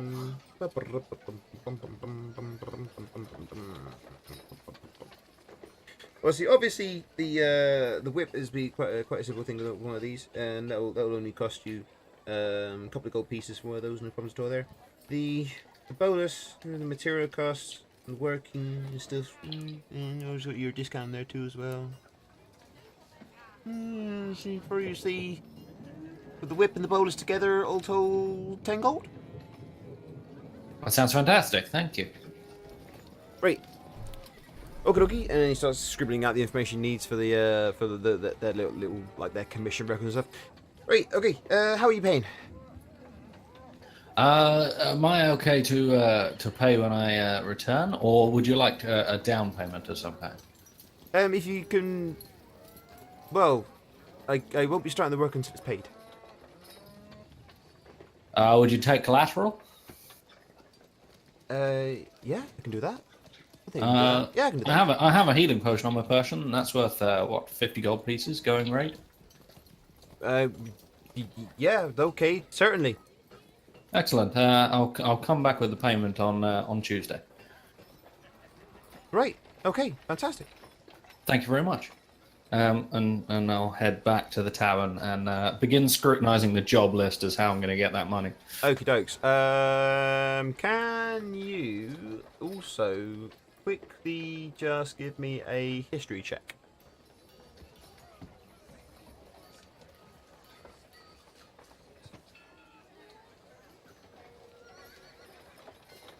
Okay, Man, my stats are dog shit. Yeah, so you head out the shop and you're feeling quite proud of yourself, quite happy with the fact that yeah, I'm gonna get my weapons, yeah, happy days.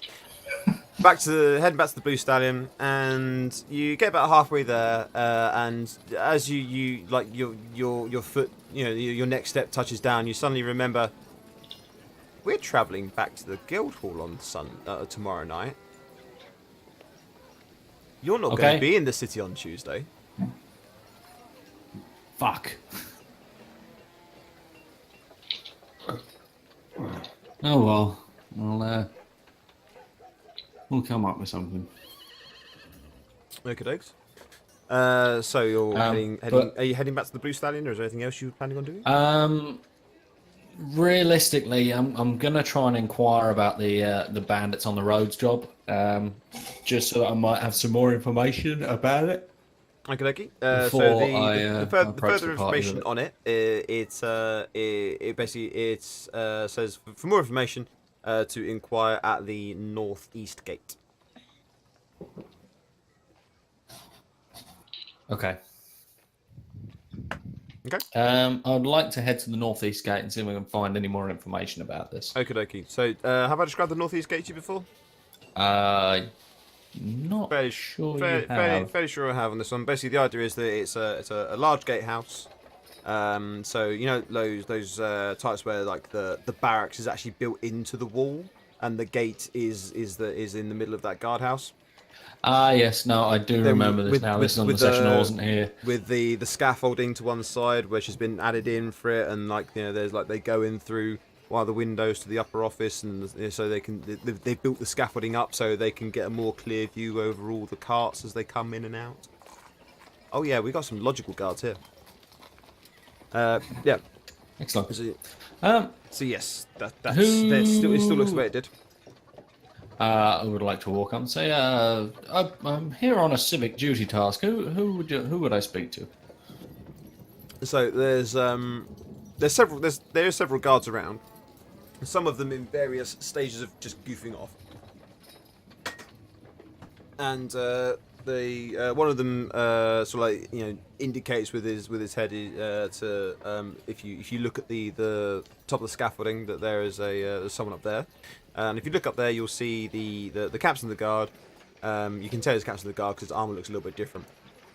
Captain of the guard, who's looking out over this entrance into the city, all the carts that are popping back and forth, and he seems to be just generally keeping an eye on everything, making sure that everything is going through the way it should do.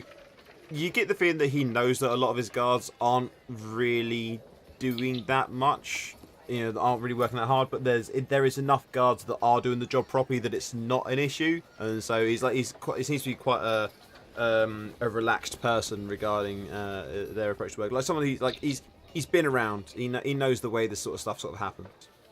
Okay, I'd like to approach him if I can. Okay, yeah. So they'll let you up the scaffolding to go and have a conversation with him. I believe from your fine regalia that you would be the captain of this unit. Yeah, that's me. What do you want? Oh, well, my name's May, though. I'm here about the civic duty, about the bandits on the roads. Right, okay. How many have you caught? How many have you killed? I haven't caught any yet. I'm just trying to work out what the deal is. Right. Well, the idea on this is that there's a lot of bandits on the road. There have been people who have been getting robbed. Some people have been getting hurt. Some people have been getting killed. If you can go after any of the bandits, if you can take them out, fantastic. Bring back some proof you've done so, and you can earn yourself a bit of coin. You can bring them back alive, even better. Earn yourself a little bit more coin, and we get to try them and hang them properly the way they should do. Okay. What would you need as proof of a bandit slain? Would a scalp suffice, or something like that? Generally, as much of the body as you can provide. That means I've got to hire a cart. Okay. I'll go and see if I can round up a crew, and I'll see if I can take care of some of those bandits for you. Thank you. Fair enough. Excellent. And I'll head back to the inn and wait for the rest. Okie dokie.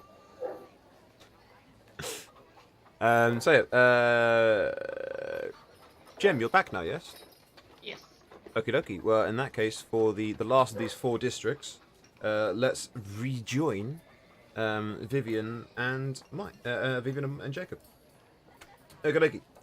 So, next district you come to is it smells a little bit. It's sort of like a fishmonger's district, something. You're heading back towards where the more food and produce based stalls and stuff are in your loop around the merchants area.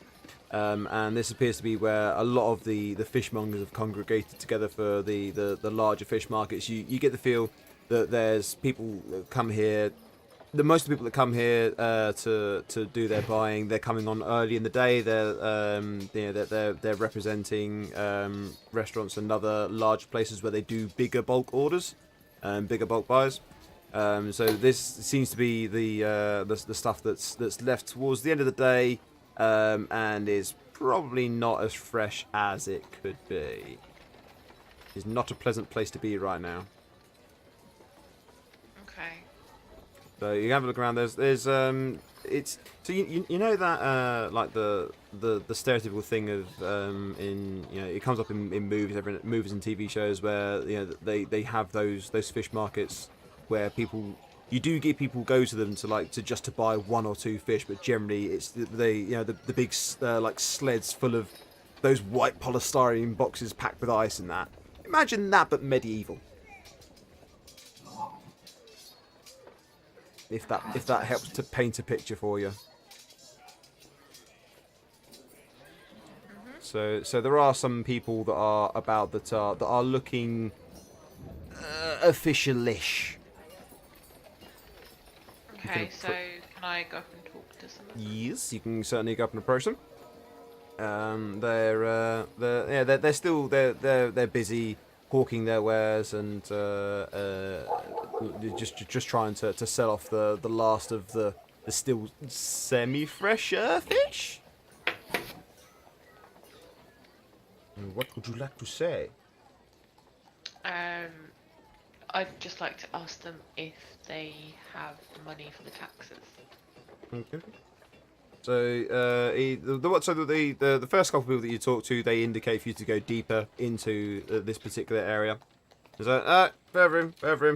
We just sell stuff, fair room. And after about 5-10 minutes of walking around this area, having a chat with various people trying to get the information. To try to get information, you eventually come across a practically barren by now stall. And there's a gentleman standing there who's just counting out a few more coins and that into various pouches and sorts of things out. He spots you come in, sees you walking towards him with purpose, and there's taxes. Yes, please. Right. Okay. Fair enough. And he bless you. Twice. He seals on one of the pouches, chucks it over to you, and goes, "There you go. That's everything you meant to have there." And he goes back to counting out some coins for the rest of the pouches that he's working on. A glance through the coin, a glance through the coins does reveal that there is indeed everything that is meant to be there. Is just that he doesn't really want anything to do with you. So that. And bless you again. Jeez, I had this yesterday. I just could not stop sneezing. I was struggling just as bad. My eyes are starting to hurt as well. I think I've got hay fever. Oh, it is. It's weird to be getting hay fever like this sort of, or having hay fever taking effect this sort of time of day. Yeah. Unless, I suppose that maybe some like the trees and that start opening up later in the day, don't they? Yeah. So you carry on your journey through the market district, and you're heading off to the area now, which is it's predominantly sort of like little knick-knack stores and that sort of stuff. Much more a much more pleasant place to be. It's like, imagine you've got a street which is pretty much all sort of like hospice shops. There's all sorts of things here, and all in various states of newness, as it were. Most of the things that you're seeing in the shops here are not very new at all.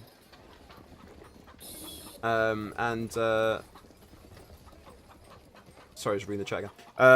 So you can do a bit of asking about, and you'll get directed to a place that you can actually see on the map there, which is called Newdale's Thrift.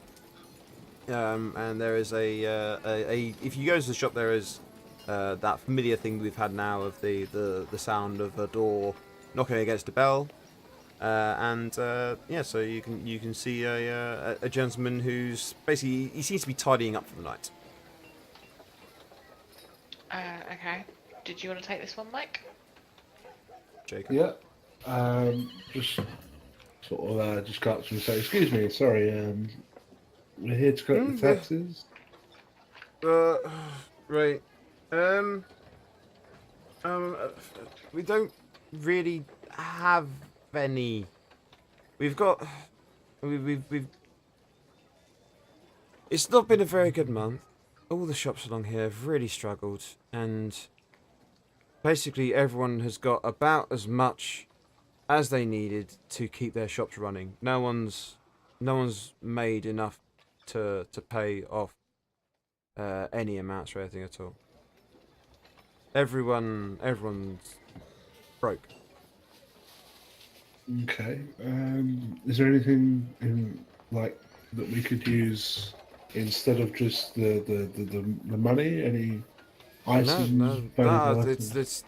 that's all the shops along here is just, you know, we're just really basic little shops. There's several places in the last month that have just closed up and gone. There's, you know, in this sort of things that we sell have just like you know, these like I've got secondhand books and clothing and tattered armor and stuff. There's no market for it. Not that there used to be. There's adventurers these days, since all the guilds and everything came up and they started having the various deals they're making. There's no one's coming in to buy these things. I've barely sold anything this last month. People come in and they look around, but that's it.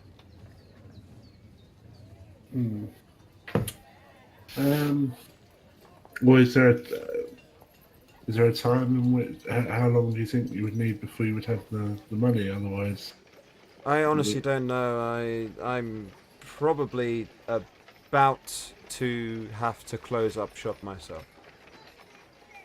I had 2 customers today. 2 people came into my shop. I've been going bored out of my mind, and wow, that's what I've just noticed, that the game has just emptied.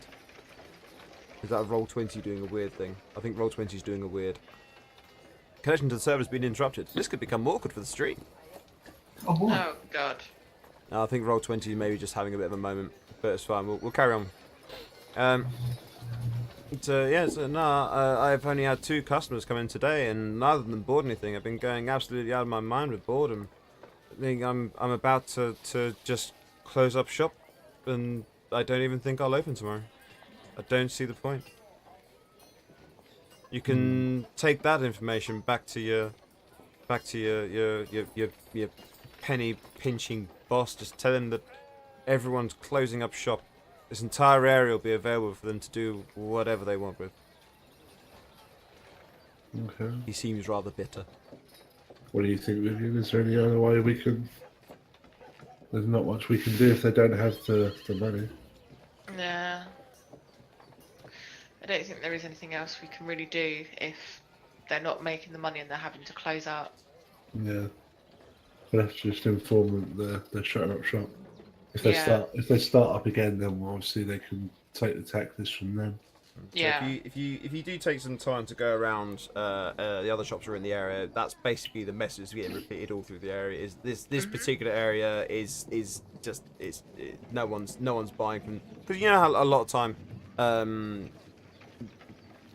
people that have got these sorts of shops, you tend to find that they congregate together, like-minded individuals congregate together, particularly in these large bustling market areas.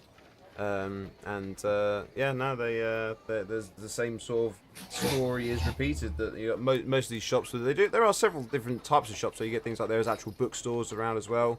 There is places that there's a little antique store.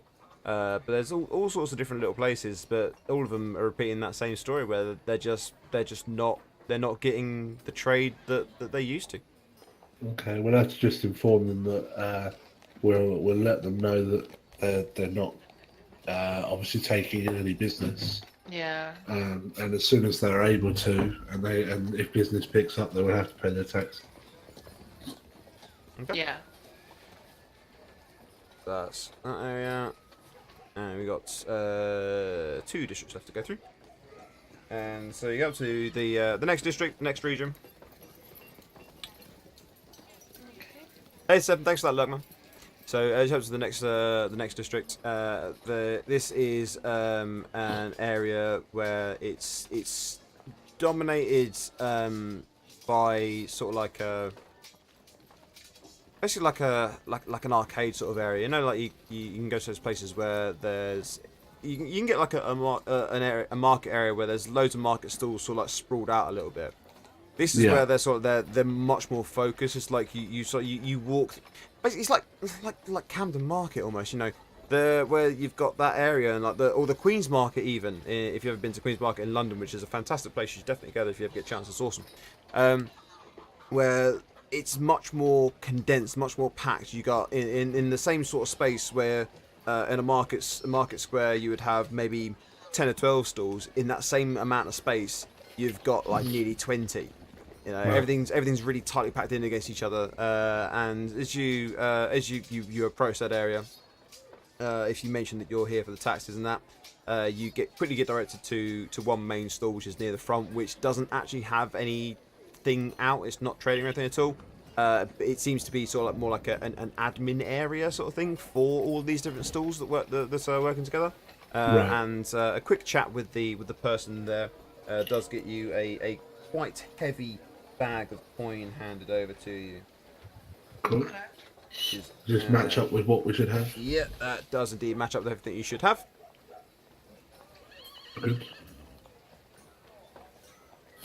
And the last area that you go to is it's a bit of a mix of assorted market stalls. So like basically where like the market is sort of like starting to die a little bit in terms of like density. You know, it's not, they're not bad stalls. It's more the fact that it's not as packed as it was in various other parts. So this is like the last edge of it, and a quick little loop of these few stalls gathers up the last of the expected coin that you would be getting. Cool. So you have got some information. You've got certainly a fairly weighty box with you now with the taxes you have collected. Yeah. So you can head back to the government building Yep. and have a chat with the gentleman there. Yep. Okey-dokey. Okay. So it takes you a few moments to be seen by the same person, and much like when you met him before, where he basically just head down working at his desk, and he's just scribbling away in his book, and you get invited into the office, and it's 7 or 8 minutes until he actually finishes writing what he is, and then lifts his head to speak to you. You've returned. You have everything as you should. For the most part, yes. We have had a few that either weren't able to pay or weren't able to pay in full. We have made a note or taken notes from the people as to why they weren't able to pay. Okay, right, well. Okay, hand it here then, let's have a look. Right, okay, and there's a box as well. Fantastic, we'll just open that out. Right, and he starts going through the right, yes, that's correct. Darius, why is he not, why is his, I can see you have some of the money here for the area. Where is his? It's lighter here, and I can see you've got a note here, something to do with a break-in. Yes, yeah, he was robbed either earlier in the week, and he had all of his stock smashed or stolen, so he wasn't able to do it, to give the full amount. But he has given us this note. Sounds like a problem more for him than anything else or anything at all, to be honest. Yeah, he has said that he would be able to pay once. Obviously, he's remade the stock, but it's a delayed payment. Right, okay, well, we'll take some of this out of your payments on there, as obviously you were warned that if you were unable to bring in the full amount, you would not be getting your full pay. Right, okay, make note of this. Okay, it's complete.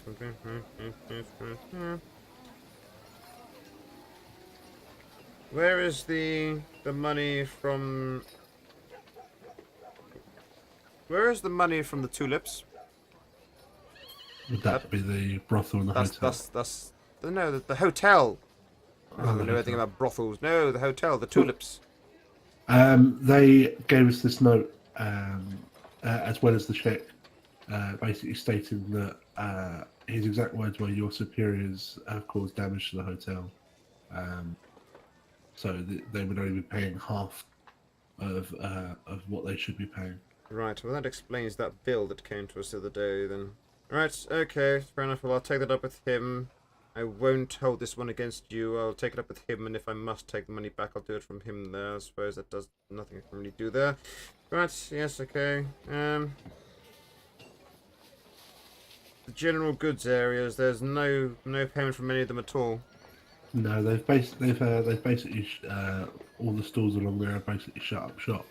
They're saying that there's no customers coming through, so they basically have all shut up shop and given up.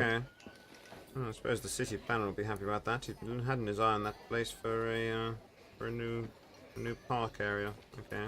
Obviously, they will need to, you probably will need to send people down there in a couple of days just to make sure they're not trading without paying their tax. No, don't worry. We'll get the guards to go down and look that way, and if they are indeed still having their stores open, we'll get them evicted. Right.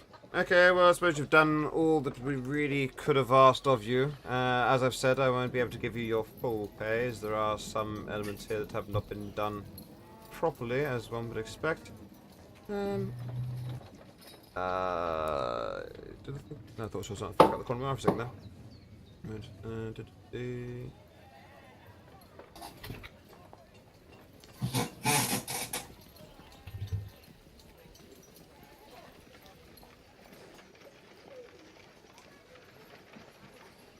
oh, there it is. Sorry, I couldn't read my notes for a second there.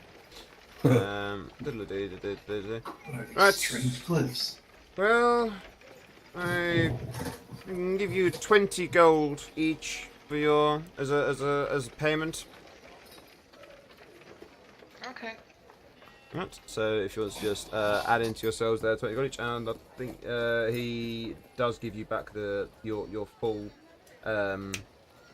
He lets you take back the full amount of your the collateral you left behind. Yeah. He lets you take back that full amount as well. Which I think that was 25 gold each for collateral you had to leave behind. Yeah. So you regain your 25 gold on the collateral, which basically meant if you ended up not showing up at all, or not coming back at all, that's what they were going to take, as well as putting out a bounty for you. So it's a good thing that you did decide to come back and be good people. Yeah. So you got that, and you've earned 20 gold. So essentially, you're adding, to all intents and purposes, you're adding 45 gold to each to your total cash amount. Yeah. Okay, dokes. And that is you guys complete there. How are we doing for time? Right, so we've got about 15, 20 minutes or so until we're going to be finishing up. So, does anyone else have anything in mind to do for the day, or do you want to finish out your day with a, as we often do, with a round of carousing and then having your Sunday day as the next session? I needed to take the book back. You need to take the book back. Yes, you did say you were going to. Yep. Okay, so you can go and get the book back without too much of an issue there. You can go and take the book back there, and you get that deposited back at the store. Sorry, back at the library, I should say. And also possibly hit on the librarian a little bit. Yeah. Go on. Let's have a just a straight up charisma check from you. Oh, this is gonna be bad.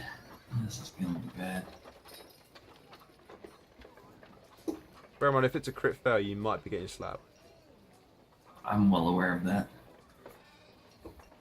with a sword. Why with a sword? Why not? Because raisin. Yeah. So, well, she is a little bit flattered, and she does say that she's actually going to be, the library is closing up shortly, and if you're free for the evening, then maybe you two can go to a tavern together. Yes. Yes. That awkward moment where I will refuse to actually flirt with Naya, so we'll have to have it all happen in theatre of the mind. Yeah, that's cool. That'd be weird if you did that anyway. So. Oh no, it'd be weird because it would work. No. Anyway, so shall we? Is everyone heading back then to the Blue Stallion from their days worth of assorted thingies? Sure. Yeah. Or does anyone else have anything else they plan to do before heading back to the tavern? No. No.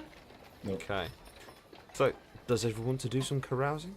Is that how everyone was planning on ending their session and the well, yeah, the session? I'm always up for carousing. I know you are. Yeah, go on. It's one of the last nights. We'll give it. This is the last night, right? Yeah, Exactly, this is your last night in Neverwinter, yes. Yeah, let's have a bit of fun. Go on. I'm up for some crowd. Maeve? So the following day, when are we leaving? You're leaving late afternoon, early evening, so like the 5-6 o'clock sort of time. I was wondering if you can help me with a little errand.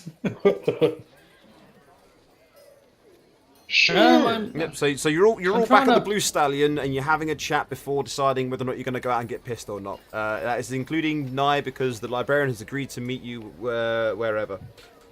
Or no, the librarian has agreed to meet you here at the Blue Stallion in 2 hours.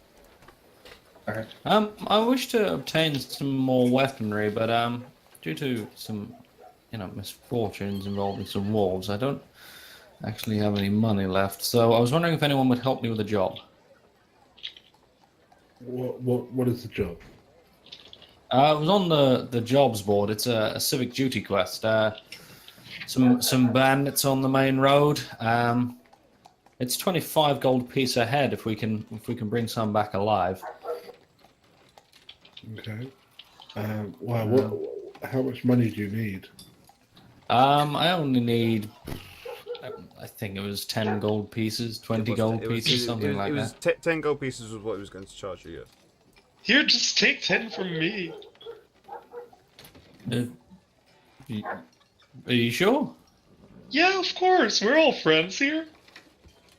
And I give him 10 gold. I like the song, and I give him 10 gold.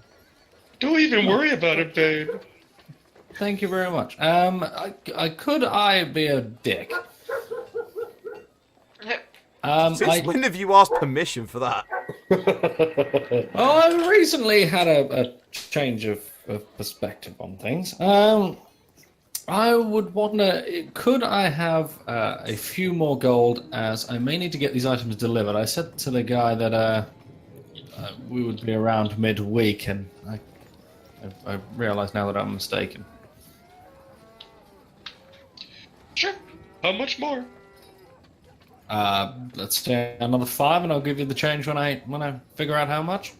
It's all good. 5 more gold. Here you go. And I Thank you. give him 5 gold and I That's slap very him kind. on the butt. Thank you. No. I Alright. mean, Ion. Okay, I You're well, a would strange not fellow, do you know that.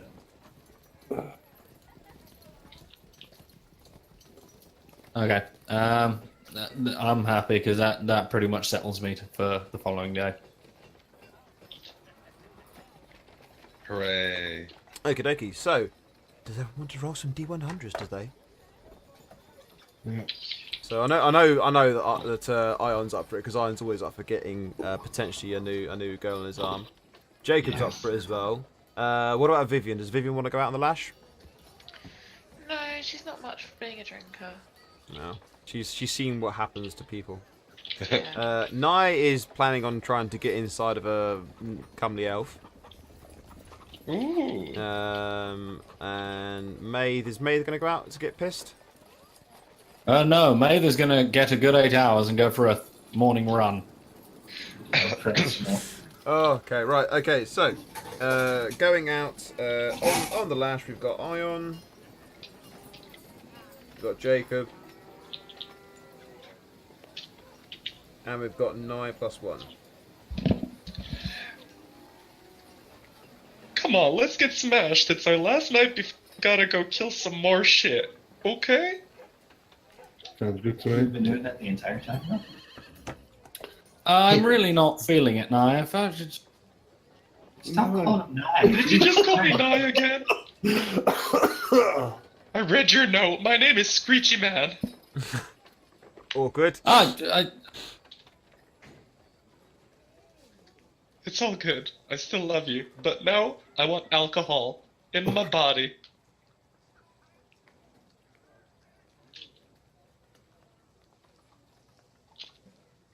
Okay. So, well, going off on a bit of a carousal. We have got 3 of the party. So Maid heads off for a decent night's kip, as does Vivian.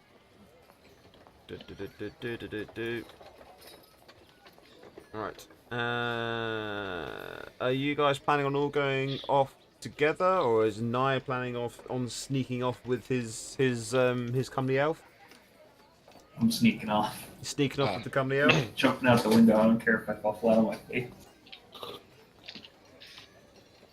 Okay. What about Iron and Jacob? Are they going to be going off somewhere together, or are they each going off on their own?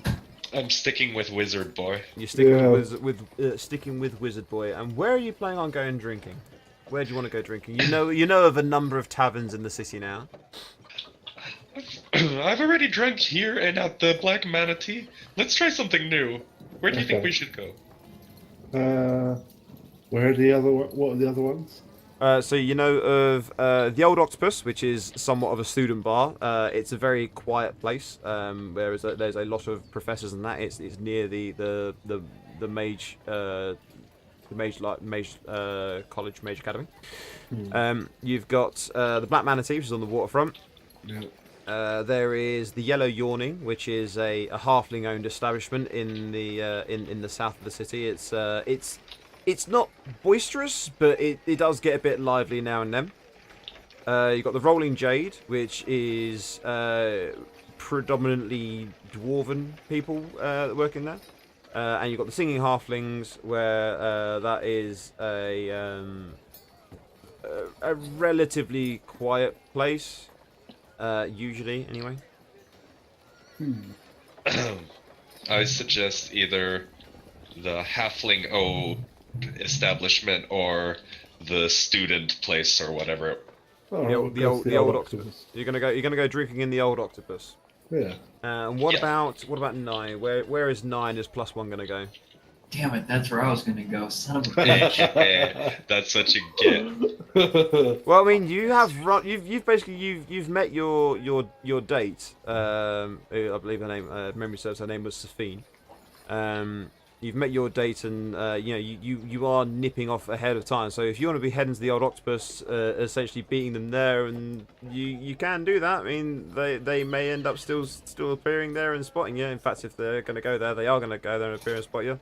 But you've headed off. You've headed off first. If you want to be already there. Yeah, I didn't want to say 100% will join you at your table. Do that. I was gonna say I wanted to feed the wolves and check up on them first. Try the animal thing again. But I don't know at this point. But you've got a hot date. Is that even going to be forefront of your mind? He's like, what? Yes and no. wolves? Do you want me to do a history check? Actually, yeah. Go on. Do a history check. Okay.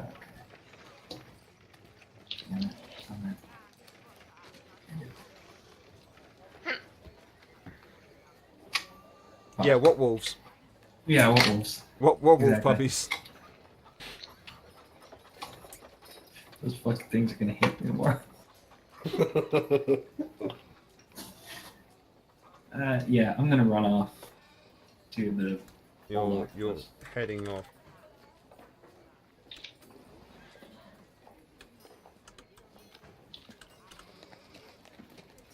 Okay.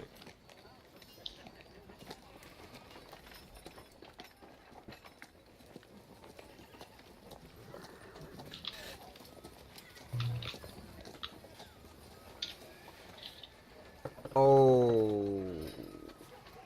I rolled something bad, didn't I? Sounds bad. Well. Okay, so you head off to the Old Octopus, and you start getting some drinks inside you. You and Safine, and as you're sat there having a nice old drink, you're only in there for about half an hour. It quickly becomes apparent that Safine cannot handle her drink. She's very, very quickly getting drunk A on new the party wine. stands alongside the dungeoneers. Artifice with the raid. Thank you for that, my friend. We're actually almost finishing, but thank you for the raid all the same. We will definitely be passing the love on somewhere else in a few minutes. We've joined basically the party, just having a bit of a carouse to end off the session. Yeah, so we've got Nye is taking the librarian out on a date. She is a bit of a cheap date, and she comes up with an idea, and I think, yeah, you're going to need to make a charisma save. Oh, Because she is incredibly persuasive.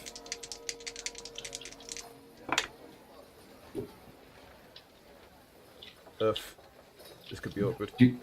do I at least get to know what she's gonna try to plan? Well, in a moment you will. I fucking hate you. I really fucking hate you. Fuck. Oh dear. You Fuck. she's talking to you. She's come up with this brilliant idea. It's like, I've had a brilliant idea because I know you're going soon, and this is I don't want to forget you. You'll love it, and you're just getting completely lost oh no, in they're her gonna get eyes. tattoos, aren't they? You're getting completely lost in her eyes, just like, yeah, So she's drunk on alcohol. You're drunk on her.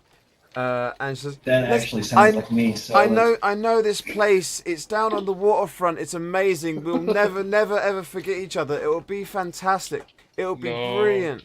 Yeah.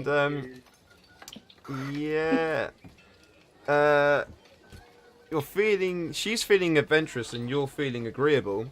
You head off. All I've got is Alice Cooper poison going through my head. To go right and get some tattoos. I knew it. okay, I'm cool with that. Right. I'm covered in them. You really think I'm gonna turn down a tattoo? Fuck that. It's gonna be her name, isn't it? Or her face. Okay. Right. Okay. You need to you need to roll a d10. Alright, slash roll d10, right? Yeah. Fuck. Ooh. Right. Okie dokie. Right. Okay. So, basically, what happened is you rolled for each other. So you basically, the 3 is what she ends up getting, and then what she's rolled is what you end up getting. So you head down to Shades of Grey. And she's a bit nervous. So you, having tattoos and everything already, you offer to go first. Because you're a gentleman, and you sit down, and there's a rather burly dwarf with this little goblin paraphernalia that is used that he's using to do some tattoos. Like you'd see him coming. It makes this weird sort of like buzzing sound. It's kind of hard to work out exactly what's going on with it, but it seems to do the job. And so you what you end up getting, I'll type in this. This is, so her name is Saphine, which is spelt Sappphine. Saphine. He misspells it, doesn't he? It is misspelt a little bit. It's, you end up with a tattoo on your left arm, just below the just like on the bicep, and the tattoo. Oh, so it's covering up the other ones? Huh? So it's covering up my other ones? Well, no, it's like in like the gap between them and that sort of stuff. So he finds a place where it can be nice and bold, and he does it in like quite thick lettering. Like the line work is very prominent, and what he ends up typing out, what he ends up spelling out, I'll put into the game chat. Hey, Panda.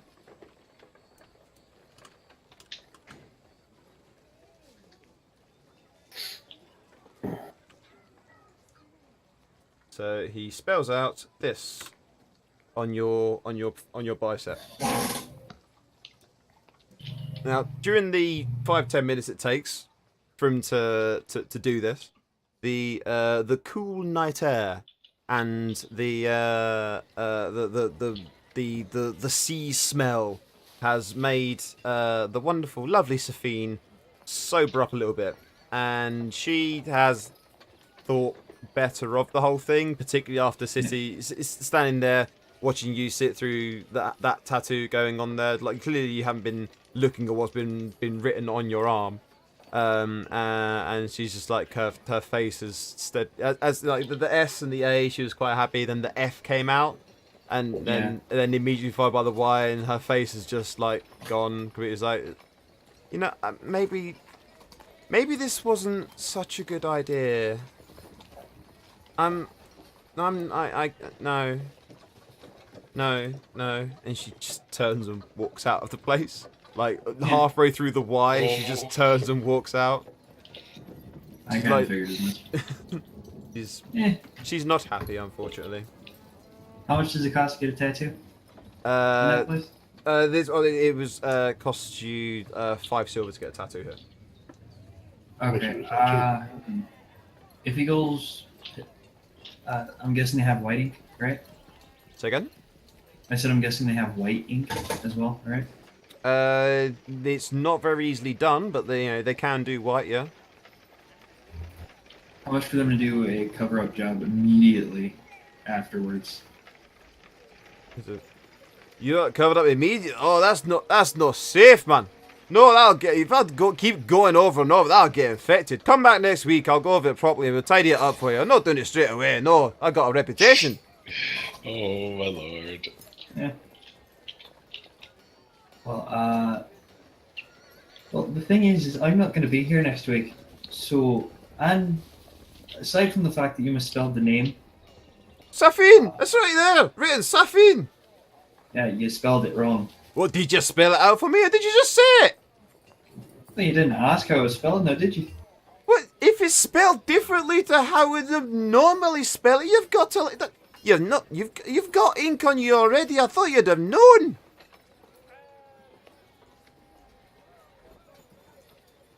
Actually, is there a spell that uses that? Because I think I can use like low-level spells, right? As a ranger, you have got access to some spells. What have you got in mind? Is there one that starts with SAF? Well, he's already, he's finished. He's done the Y and the N. It's just when he got to the F was when she's like started getting a bit upset. Then he got to because the F can easily be turned into a P, but then immediately followed by a Y. She's like, no, this isn't right. And as she's walked out, he's finished up and done the N. Okay. Is there anything that's similar to that I can get kind of inked where it's not like he's gonna have to go over it? The only thing I can think of that comes very easily to mind is having the F turned into an R and having the word Saren written on your arm and playing Warframe. That's the only thing that comes to mind. Fucker. I can't think of anything that uses Safin. So if you want to capitalize on this and come up with some particular specific vocals for a spell that you have access to and incorporate that, then I'm more than happy to have a little chat with you about that off of stream so we work some stuff out. But at the top of my head at the moment, I can't think of anything. Okay, I'll look at that stuff while we're doing the rest of that. We can have an explore of that and dabble and stuff and see what we can work out at another time on that one. And Ion and Jacob. Yes. As you're stepping into the old octopus, it's like literally it's like a few minutes later you spot them sitting at a table, but as you spot them is the rather pretty lady is very excitedly getting up and dragging nigh towards the door. So you're bumping into them as they're leaving, and you don't know what's going to happen. Bye guys, I'm going to get a tattoo. This is fun. Oh, have fun, little guy. I don't know. Okay, let's get drunk. Magic boy, Jacob. I'm just kidding. I remember your name. You're a part of my friends team list thing. Yes.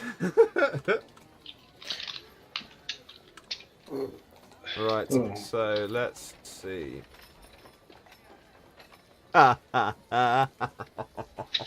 What? Oh no, laugh. Evil. Not only what, but who. Oh, okay. So you two start having a good old drinkaroo, and you're going shot for shot. You know, you're absolutely fine. You're having a blast. You are absolutely loving it. This is like, you know, this is your last day together. Also your last day, your last night in Neverwinter, I should say.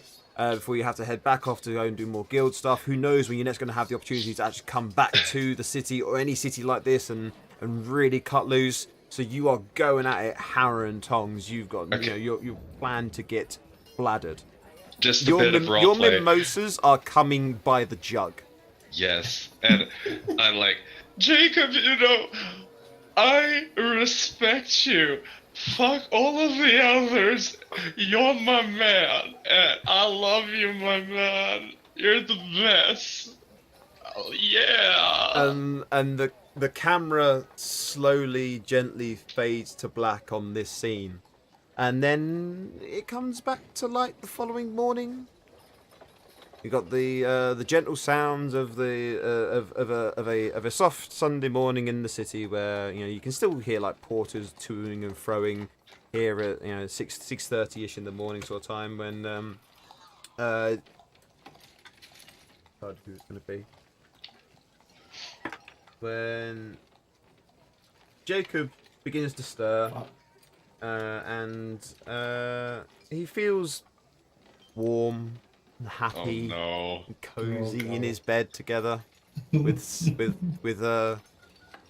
there's an arm around him. He's a little spoon right now. Oh This is- no. This is wonderful. Do you sleep on your left or on your right side? Me, right side. You sleep on your right side. Okay, so give me a perception check. Oh dear. Oh my god. Dan, you're evil. You got no idea. All right, so okay, forever. So yeah, so you're starting to wake up a little bit, and the sunlight comes in through the window.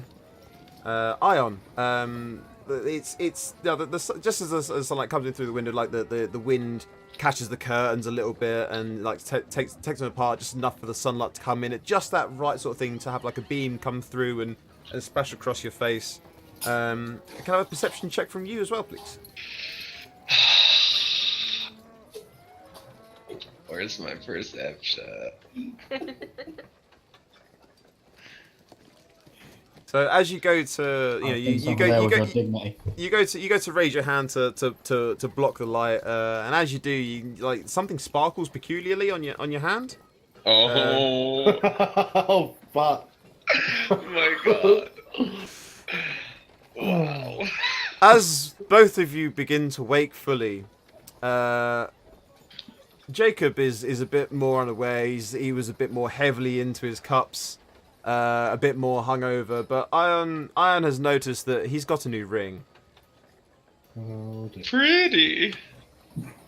and I think with the 18 perception, you probably notice that there's one very very similar to that on Jacob's hand as well.